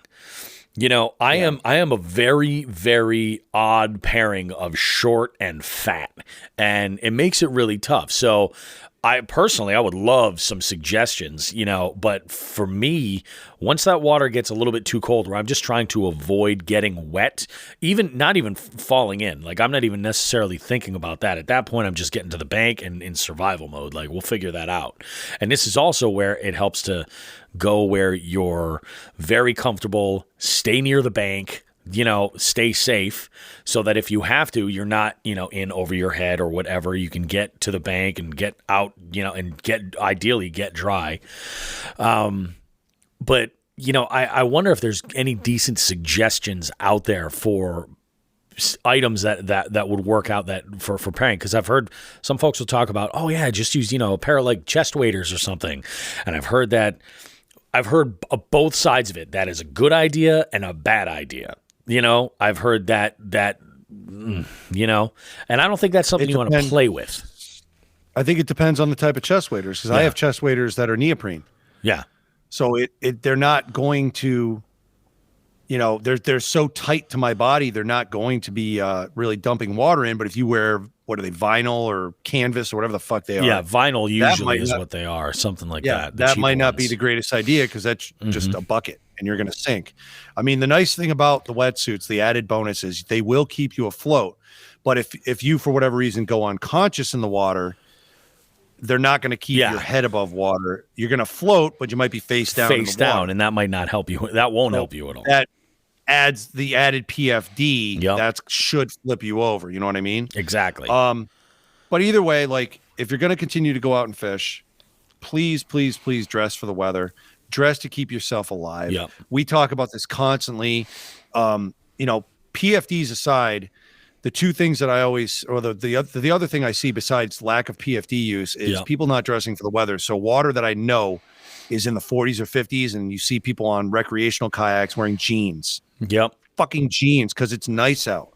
It may be 60 degrees out. Yeah. After a long winter, 60 degrees feels like 80. Yeah. Especially in New England. You see, I wear shorts. It happens all the time, man. I wear shorts down to about 40, and I start wearing them again at 40, 45 degrees. Mm-hmm. My legs are fucking, I have goddamn ostrich legs. They don't get cold. But when if you were to go walking into the lake in your backyard and come out in that 40 or 45 degree water in shorts, you would not be a happy camper. No. There's a difference between the air temperature, and that's what we're getting at here is like, you got to keep yourself dry. So to add to that, like if you're going to go out and be a little bit more reckless with what you're doing, just say no to cotton. And I also like if you're talking about it just being warm kind of situation, synthetic or like a wool, like a merino wool base layer is going to help keep any moisture off of your body, which is going to keep your core temperature up. And you'll be able to keep your body heat versus, you wear like this hoodie is primarily cotton, and how I said earlier in the show, I said, oh, it was raining. I don't like to go out and that kind of stuff.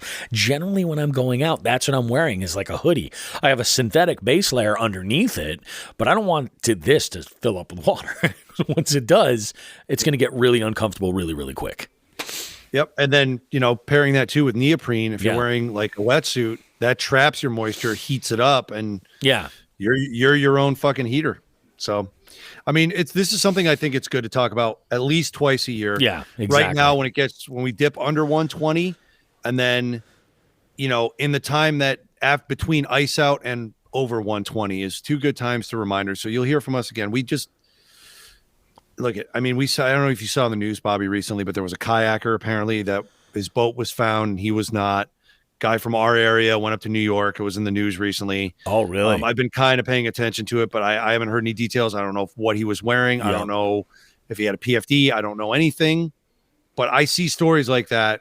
And that's the first thing I think of is, was he wearing a PFD and was he wearing proper gear so that he didn't get hypothermia and pass away? You remember, I think it wasn't last spring. I think it was last fall, actually, where we had talked about somebody recently who died in a body of water who was wearing the right equipment. And that's the thing. It's not a sure thing. I don't know what the situation was. I forget what it was with him. If it was equipment failure or something, or I thought it was heart related. It was an older guy. It was. It was an older guy, but he was prepared the right way. And even still, you got to be careful, among everything, Yep. The least we can do to not only the people. I mean, obviously the people that are listening to this. Hopefully they're listening to this and taking heed. But I mean, there's ways to go and there's ways not to go. Yep. And something you can prevent, it just avoids a tragedy. Yeah. So I hope everyone who's listening to this, if you know anybody who's going out and risking themselves in this way, I mean, you're not an asshole if you tell them, hey man, do the right thing, go out and be prepared. Exactly. So that's, I think that's it for the tip. We'll hear from that again in the spring after ice out, but oh, for sure. Let's go back to cliche land.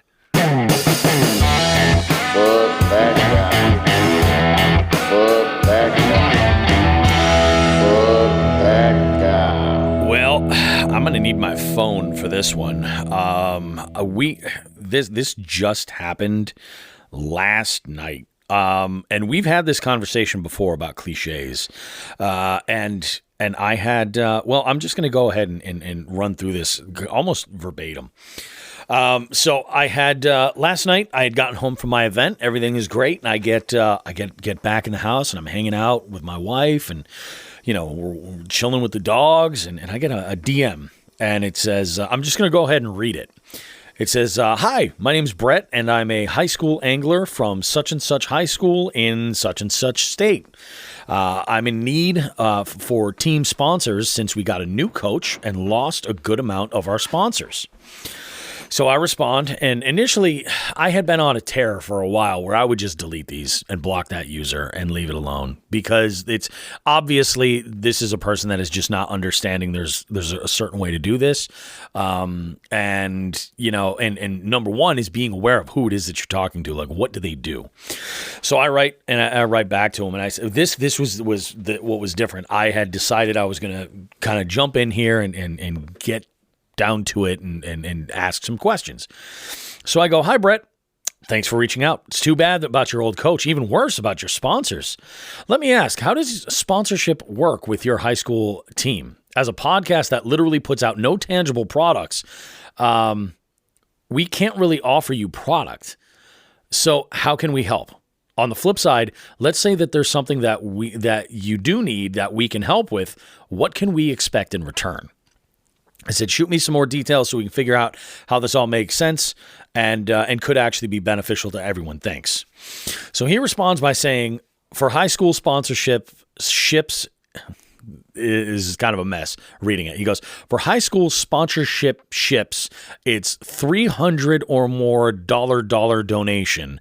And the money help pay for travel expenses for the whole team, and sponsors go on our jerseys, and R is spelled A-R-E.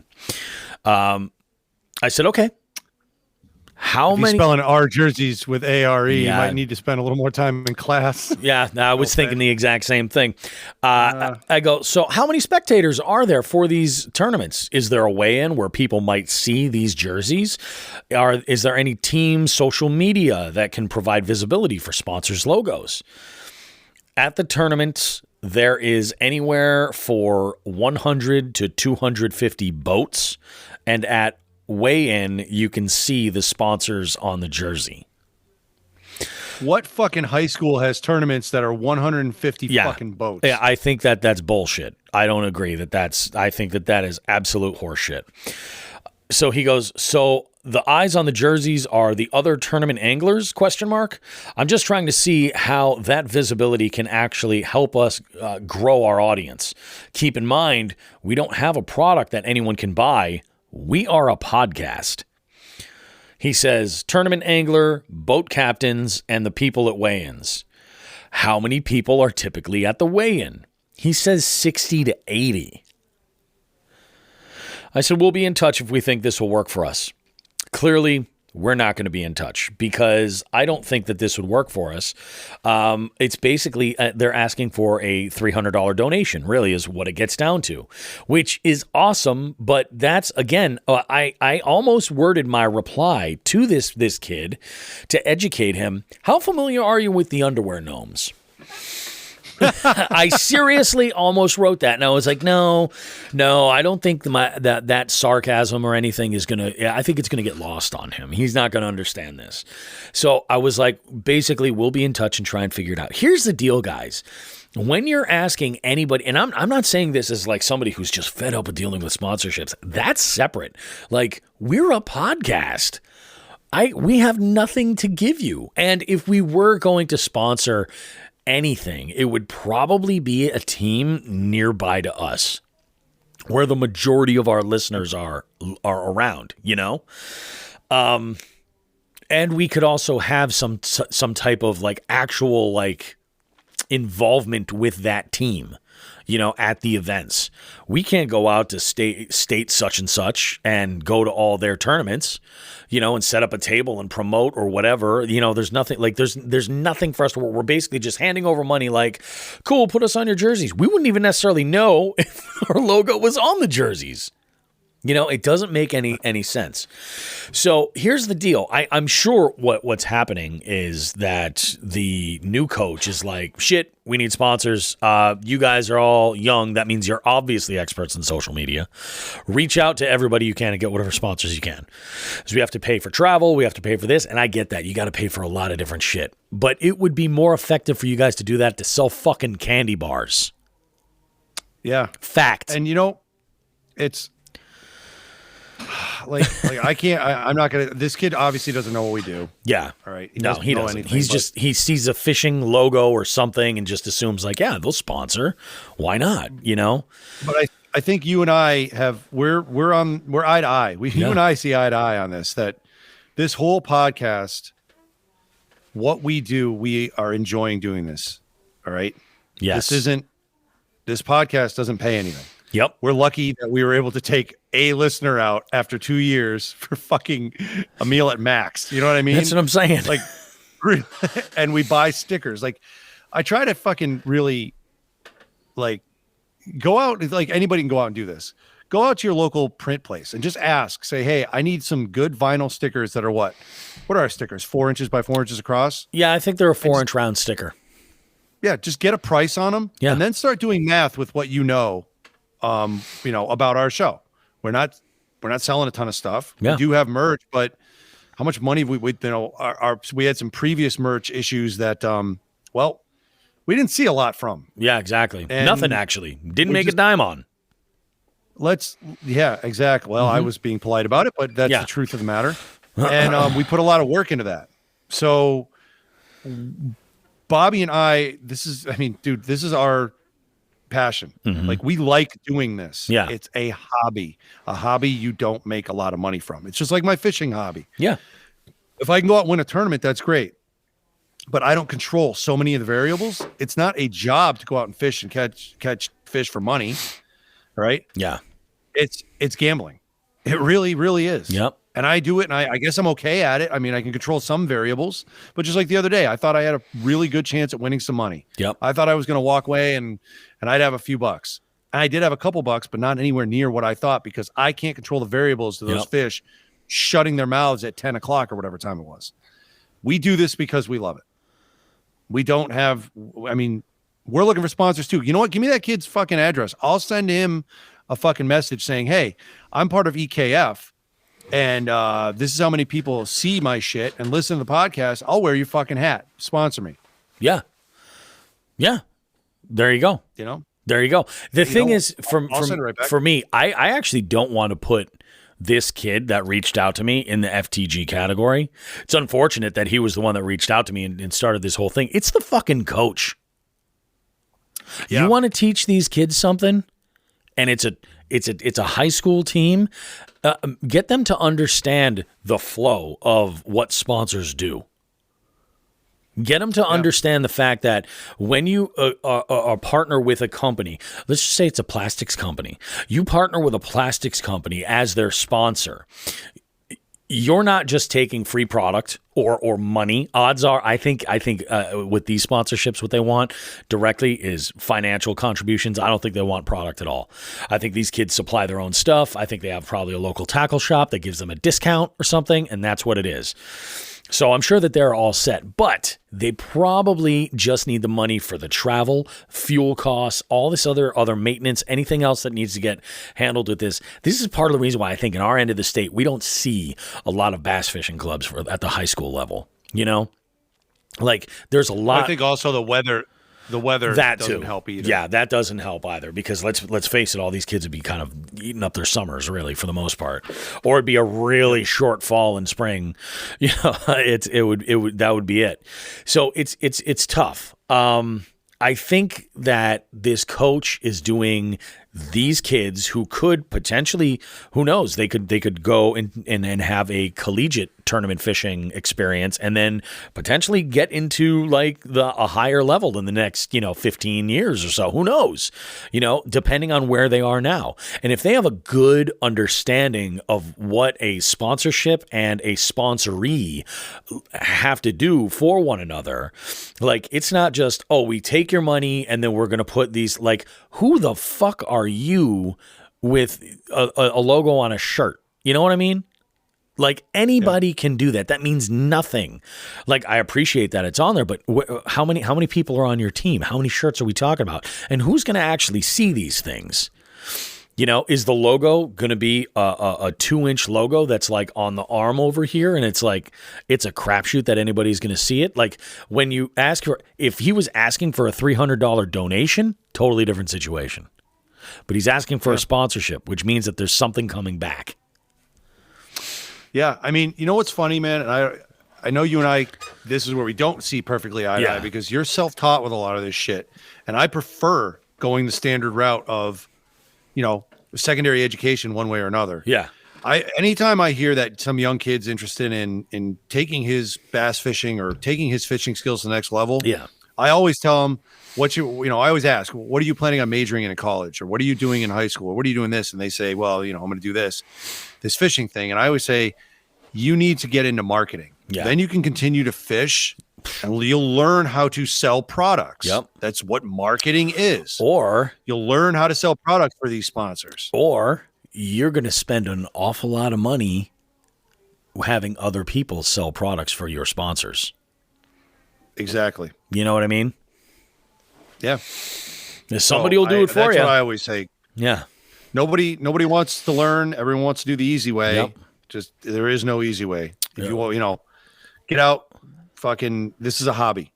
I mean, I know everyone wants to live the dream and be in that 1% of 1% that fishes for a living. But even the guys that are fishing for a living and the girls that are fishing for a living, are marketing products for their sponsors. That's exactly Get a marketing degree. Yeah, like you gotta fish on the side, and then I mean, it's just one of those things. So to me, that's the fuck that guy is the coach, because now you've got this whole team. Because I guarantee that's exactly what's going on.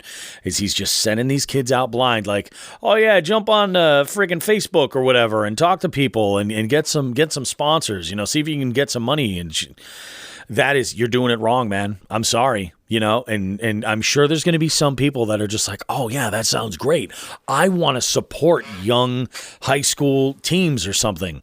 But with that word sponsorship, that company, that organization, that entity, whatever it is, should be getting something back. And if all they're looking to do is grab for money, those kids should be selling wrapping paper and candy bars.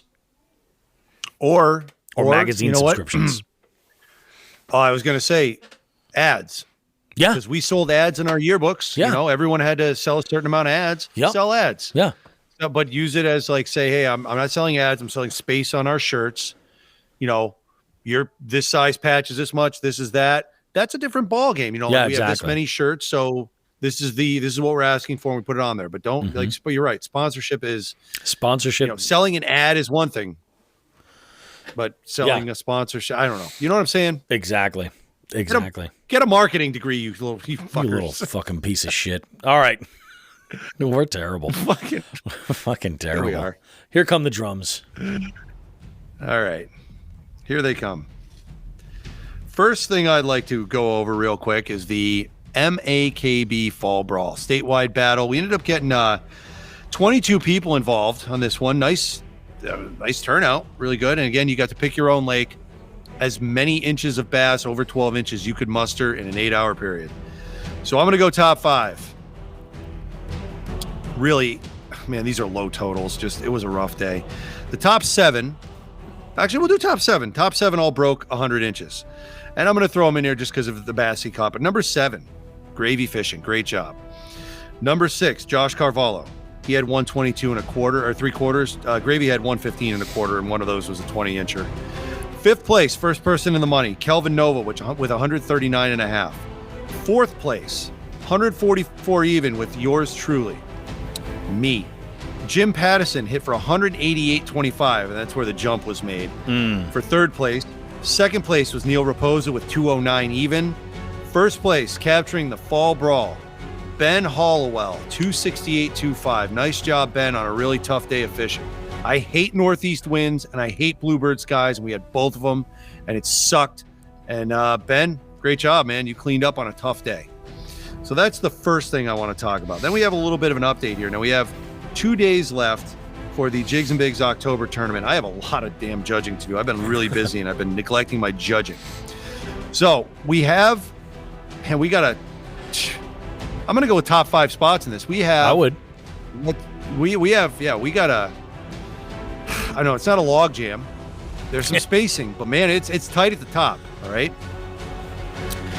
5th place, 8 points. My man Nelson. Nelson's in 5th. 4th place, Brian Jensen, 9 points.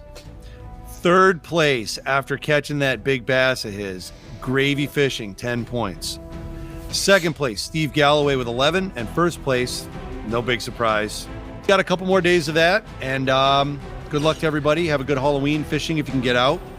Knock it out of the park. And we'll have the conclusion and the final report for Jigs and Bigs tournaments for this year next week. Be good stuff.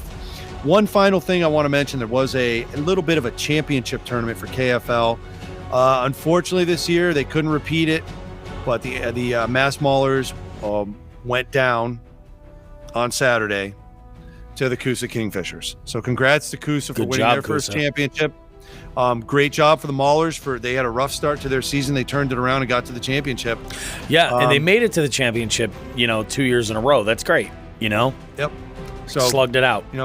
Great job to everyone involved. Great season for the KFL. Congrats to them. And we're off to the bait of the week, sir. Indeed. We're off to the bait. Indeed, we are. We really are. These drums gotta go though. I gotta.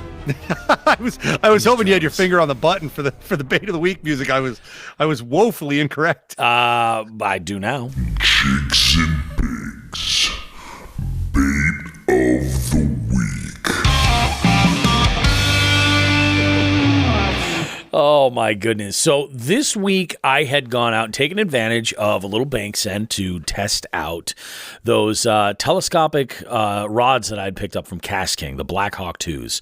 And I had played around with some of those, and I'm kind of happy with them. But it got me thinking about what I'm going to pack up for tackle when I'm out on these really truly minimalistic fishing expeditions. When I'm traveling and I'm not carrying all my array of other rods and stuff like that, what am I going to kind of have on hand?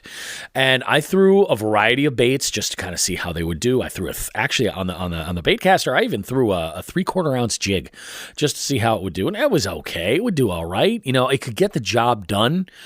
Definitely wouldn't be the first rod that I pick up. But if I needed an additional rod in the arsenal, it'll fill. It could do the job. So I had started thinking about, types of plastics that I would carry, and initially I was thinking maybe going the route of, really small paddle tail swim baits and working that, and that's a great idea. But man, I'll tell you what, a curly tail grub is just one hell of a versatile little bait. It really, really is. You basically have two components. You have a tiny little TRD style bait, really, for the most part. And I like to throw the 5-inch most times. I think it's just about the ideal size because so much of that body is just that big curly tail. So if you need that action, it's there for you. You can swim them. You can just drag them across the bottom. That action, you can work it slowly. You can burn them, and that tail is just getting all kinds of attention. You can get them in a rainbow of colors, but if you're in a situation where you're like, that tail provides to be too much, cut it off, and then you've got a TRD, essentially. It's just a great little bait to have on hand. I've caught a bunch of fish using curly tail grubs in the last 3 or 4 years, and I've used a variety of different brands, and I love them. I know Sean said that he's got a lot of experience with them, and one brand specifically you've used recently. Yeah, recently, I think I went back to the Mr. Twister ones. Yep. When I first started fishing, that was one of the staple lures. That was probably the first subsurface lure, but I never weighted them. So I would use Mr. Twister makes a keeper hook, or has made for a keeper hook for 30 years. Yep. It's got a longer, almost, it's got to be a third of the length of the shaft of the hook, but it's got a separate keeper that it can make a grub weedless. And I would use the 1/0 or the 2/0 and just rig a weedless grub and throw them out into weeds and stuff, and kind of almost use them as a surface plug, but occasionally I let them drop. I didn't let them drop too much because they were floating. So I had no patience back then. I didn't know to weight them or do anything. And I would just catch bass with them, largemouth, smallmouth, chain pickerel, perch. They'd all hit it. But I use the 4-inch models for the Mr. Twisters. Yep.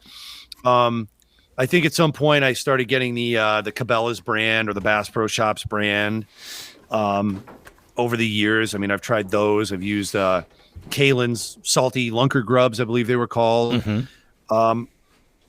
Really for the single curly tail grub, I think that, the Mr. Twister ones are the classics for me. Yeah. And then I have an unnamed one. I forgot where we got them. Yeah, you were with me at the it was one of the shows that I got a particular grub for a trailer. It was a bigger one. I think it was a 4 or 5 inch. Yep. Really, really stocky grub. But for the most part, when we talked about this, I said, let's include split double tails. Let's include everything. Yeah. Split double tails grubs. So there's 4 tails. It's a split tail with another split in them. There's 4 tails. And I use those as trailers with some regularity still. Mostly I use paddle tails, but I still will, if I really want to slow a chatterbait down, or I really want to slow a spinnerbait down. Yeah, I was just going to say, I love them on spinnerbaits. Yep, I'm happy to put, a split double tail on the back, on a trailer hook, onto the hook of a spinnerbait or a chatterbait. Swim jigs I generally use paddle tails with, so I can't say, well, there is one swim jig I use those curly tails with. So I use them mostly as trailers now, but I'm not above putting them on a jig head and firing them out for smallmouth. Yeah. I mean, they'll hit them. they'll definitely hit them. Yeah, I throw them on a jig head, throw them on a Ned head, throw them on. I've drop shotted them before, and they're great. I mean, they catch fish, and like I said, you can get a variety of colors, all that you want. I will tell you, I think one of the grubs that I have had the best results with was when the first grubs I started using were Yamamoto's, and I would just throw just solid black. And they were absolutely fantastic. And I was throwing those, and I was kind of doing small Texas rigs with them, like really, really small Texas rigs on light, like worm hooks.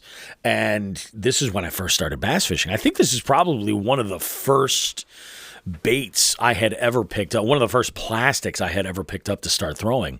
And I was just like, this thing, it looks fantastic. Lately, I'm into the like the split design, where I'll have like it'll do, I mean, for what a grub has as a belly, it'll have a lighter color for the belly and then like maybe a green pumpkin on top, something like that. And I mean, it's awesome. And I've had situations in the past where I've had like, I can remember specifically I was throwing on an EWG Ned head, a green pumpkin. What was it? It was a Bass Pro Shops 2-inch paddle tail.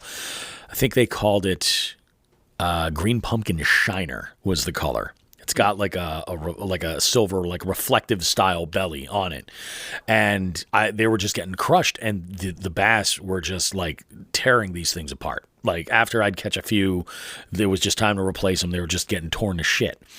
And I had a similar color in a curly tail grub, and it was able to switch them out and have the same results.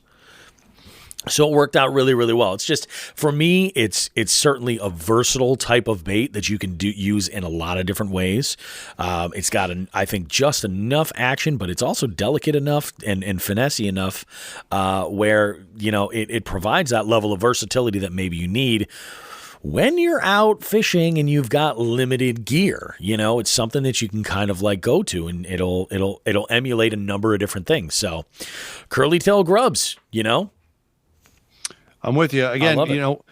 If you said to me, Sean, we got a youngster that's getting into fishing, and they're looking for some simple lures to use and getting away from bait, the first 2 things I would say, if when I find out where they're fishing, no matter if it's a pond, small river, whatever. Deep lakes is kind of gets, but if you're fishing shallow water when you're learning to fish, a 4-inch curly tail grub.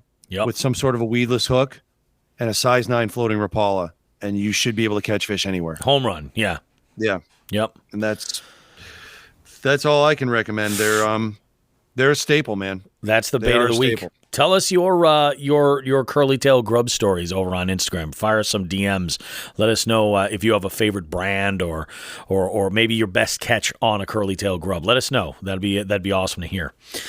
We are going to throw to commercial break and then smack that coach's mouth loose, and we will be back wrapping up this whole show after this.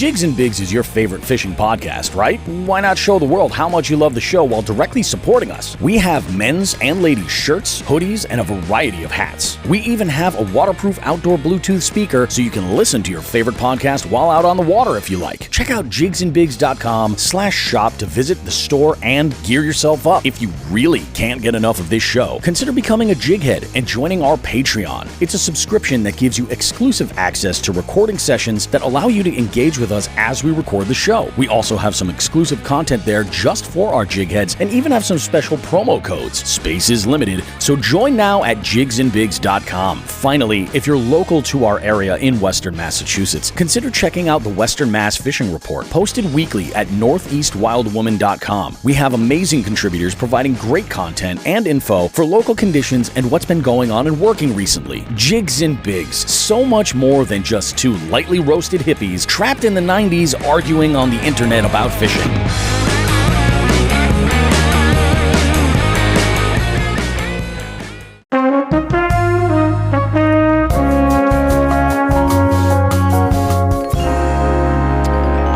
Alrighty, guys, we are back. We're wrapping up this show for you guys. We have it's been an interesting week around here at Jigs and Bigs HQ. To put it lightly, it's been an amazing kind of week.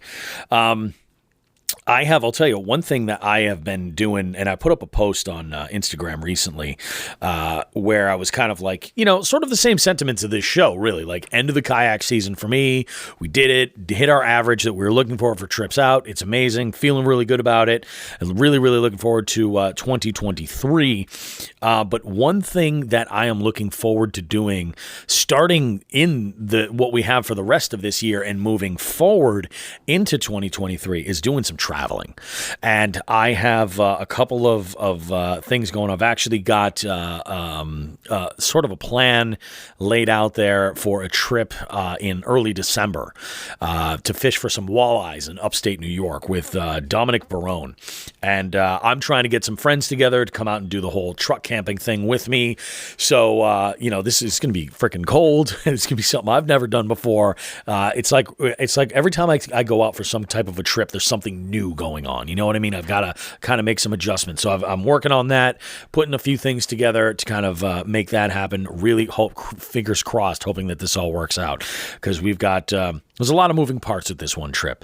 But then I have sort of on my wish list of places I want to go. I've got Tennessee, I've got North Carolina, Virginia, Maryland. I absolutely plan on going back and fishing with Lockwood.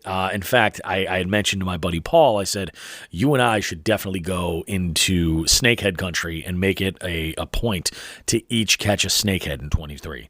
Definitely, that's got to happen. Florida would be great to do. Iowa, I'd love to get out there and fish with Debo and Randizzle. And, of course, Wisconsin. We got a bunch of people in Wisconsin that I would love to fish with. So that's the plan. So on the radar for me is I'm trying to plan these little 3-day sort of trips where I can go out to an area, meet up with some folks, do some fishing, kind of get a little bit of the experience of that local area, learn about the body of water, the ecology, like the ecosystem, all that stuff, figure it all out, and then record a show on location with them. And thanks to the glory of, the ability to have mobile internet and stuff, we'll be able to actually make all this stuff happen. So I'll kind of, in a way, be taking all of you guys with us, jig heads and listeners of the show, and documenting all this stuff as it goes. So fingers crossed that all this stuff comes together. I am really, really amped up about it and hoping that this is pretty awesome. I think I'm hoping next weekend it's good and cold, because November is actually going to be a really great month for this, because I have all my weekends are wide open in November.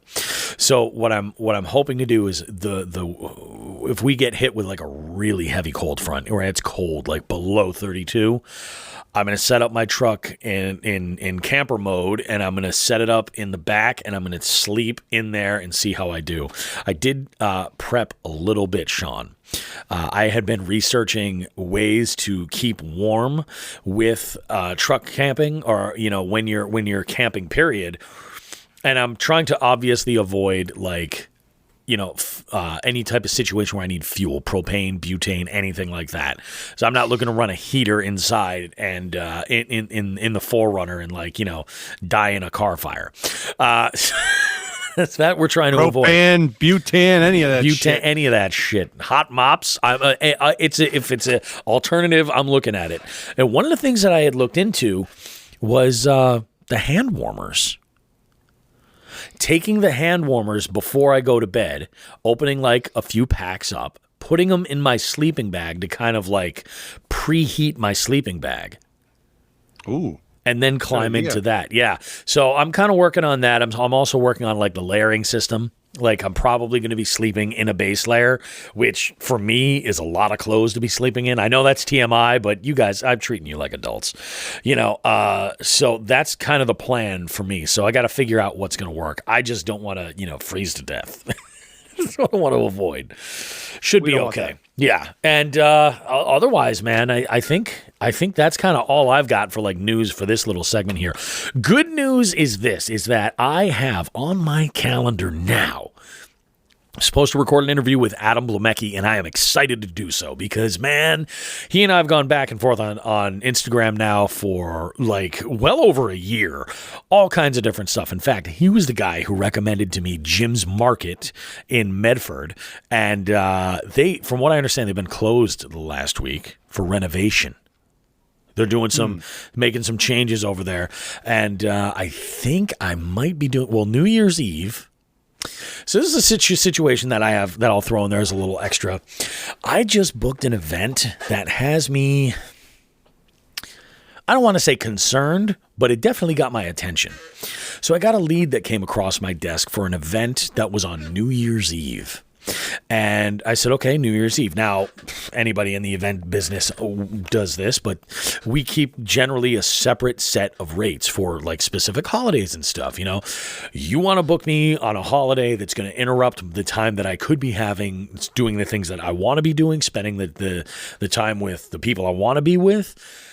There's an inflated rate for that. So, and I'm very upfront about that, hey, this is one of these dates where it is a premium, just so you know, I'm going to give you a quote, but this date is at a premium. Not only is this event, they want a game show and DJ services. It is on New Year's Eve this year from 8 p.m. to 1 a.m. It is also a 21st birthday party. Oh my God. You said it all right there. I am thinking I'm going to go out and I'm going to do this event and I'm going to have my Forerunner in sleeper mode. And I think I'm going to rent like a small box trailer from U-Haul with my equipment. And I'm just going to find a Walmart or something nearby and I'm just going to sleep in the truck. 21st birthday on New Year's Eve. There's only one thought that comes to mind. Alcohol poisoning. To quote the immortal Jar Jar Binks, "Use the people gonna die." Yeah, absolutely. So how Jim's Market fits into all this is that I'm thinking that, God, I hope they're open on New Year's Day. Because I'm going to take a ride over there and I'm going to get myself some B-boys and eat some foods. And that's how I'm going to celebrate 2023. That's my plan. I hope that they're open on New Year's Day. Man, it would be worth it. Who knows? Might be a shit show in there. Who knows? But it's going to be a shit show at that fucking party. I'll tell you that. It is. But at first I was like, they're not going to. Come on. There's no way. I didn't even want to tell you what the price tag was for this event, but they put the deposit down. It's happening. All right. So my New Year's plans are, I may experiment with that idea versus like ending this party at 1:00, hitting the road at 1:30 and then driving all the way home. I think I might just make the better decision and kind of play it smart and safe and just, sleeping on the side of the road might be a better move. Oh, goodness. Sleeping in a parking lot behind something that a drunk driver can't hit. That's what I'm thinking. The best. Yeah. Even on the highways, God, you pulled over, somebody could be wasted. And oh yeah, there's no way. I'll be honest with you. Like one of the things that I first thought of was like a rest stop on the Pike. Like that would be a better spot. Yeah. Get a parking spot close to the building, something like that. And then, anybody, that's kind of what I'm thinking. I'm throwing around the idea. I'm like, I could throw all my gear in a trailer for this one event and it would be okay. I could make it happen, but we'll figure it out. But do you have anything else you want to add in here, Sean? Anything at all? No. I know. We're in the fall. Well, actually, one thing, we're in the fall, and I just want to say to some of the folks that have been a part of us, continuing on this show and having really such a good time this year and the past year. Get ready for Thanksgiving. Keep an eye on my Instagram account. I'll be doing quite a few thank yous. In particular, I've already been thinking about some of that, so that's coming up. Nice. Other than that, man, I'm actually, you know what? This was the first year I went full out with tournaments. I fished every tournament I could. Yeah. And I had a lot of fun, but I'll tell you what, I have not felt quite this burnt out. Oh, I believe from a it, season dude. of fishing. Yeah. In a long time. I have, but I understand that this season is coming to a close. We're going to take a nice break for the holidays. Obviously not from recording. We're here every week fucking talking about movies I haven't seen and fucking food we've stuffed in our faces. But I'll be taking a little break from fishing with my responsibilities on the basketball court for a few months, and then I'll be looking forward to getting back into the show season to start things off for that's one thing we got to plan involved for. with. Yep. Yeah. And that's all I got. I'm just like I said, we're gonna wrap this year up and see what 2023 brings. We're gonna take a nice breather. I love it. It's been a long year. It has been, guys, and we appreciate you being a part of it. Have yourselves a wonderful, wonderful week, everybody. Go out there and catch some fish. Happy Halloween. I hope you guys had a great one. If you were able to get out with your kids and they did some trick-or-treating, something like that, if you got a bunch of candy lying around your house, indulge, enjoy. I plan to. We will see you guys next week with more Jigs and Bigs goodness, like we always say. Tits and ass, smoke some grass.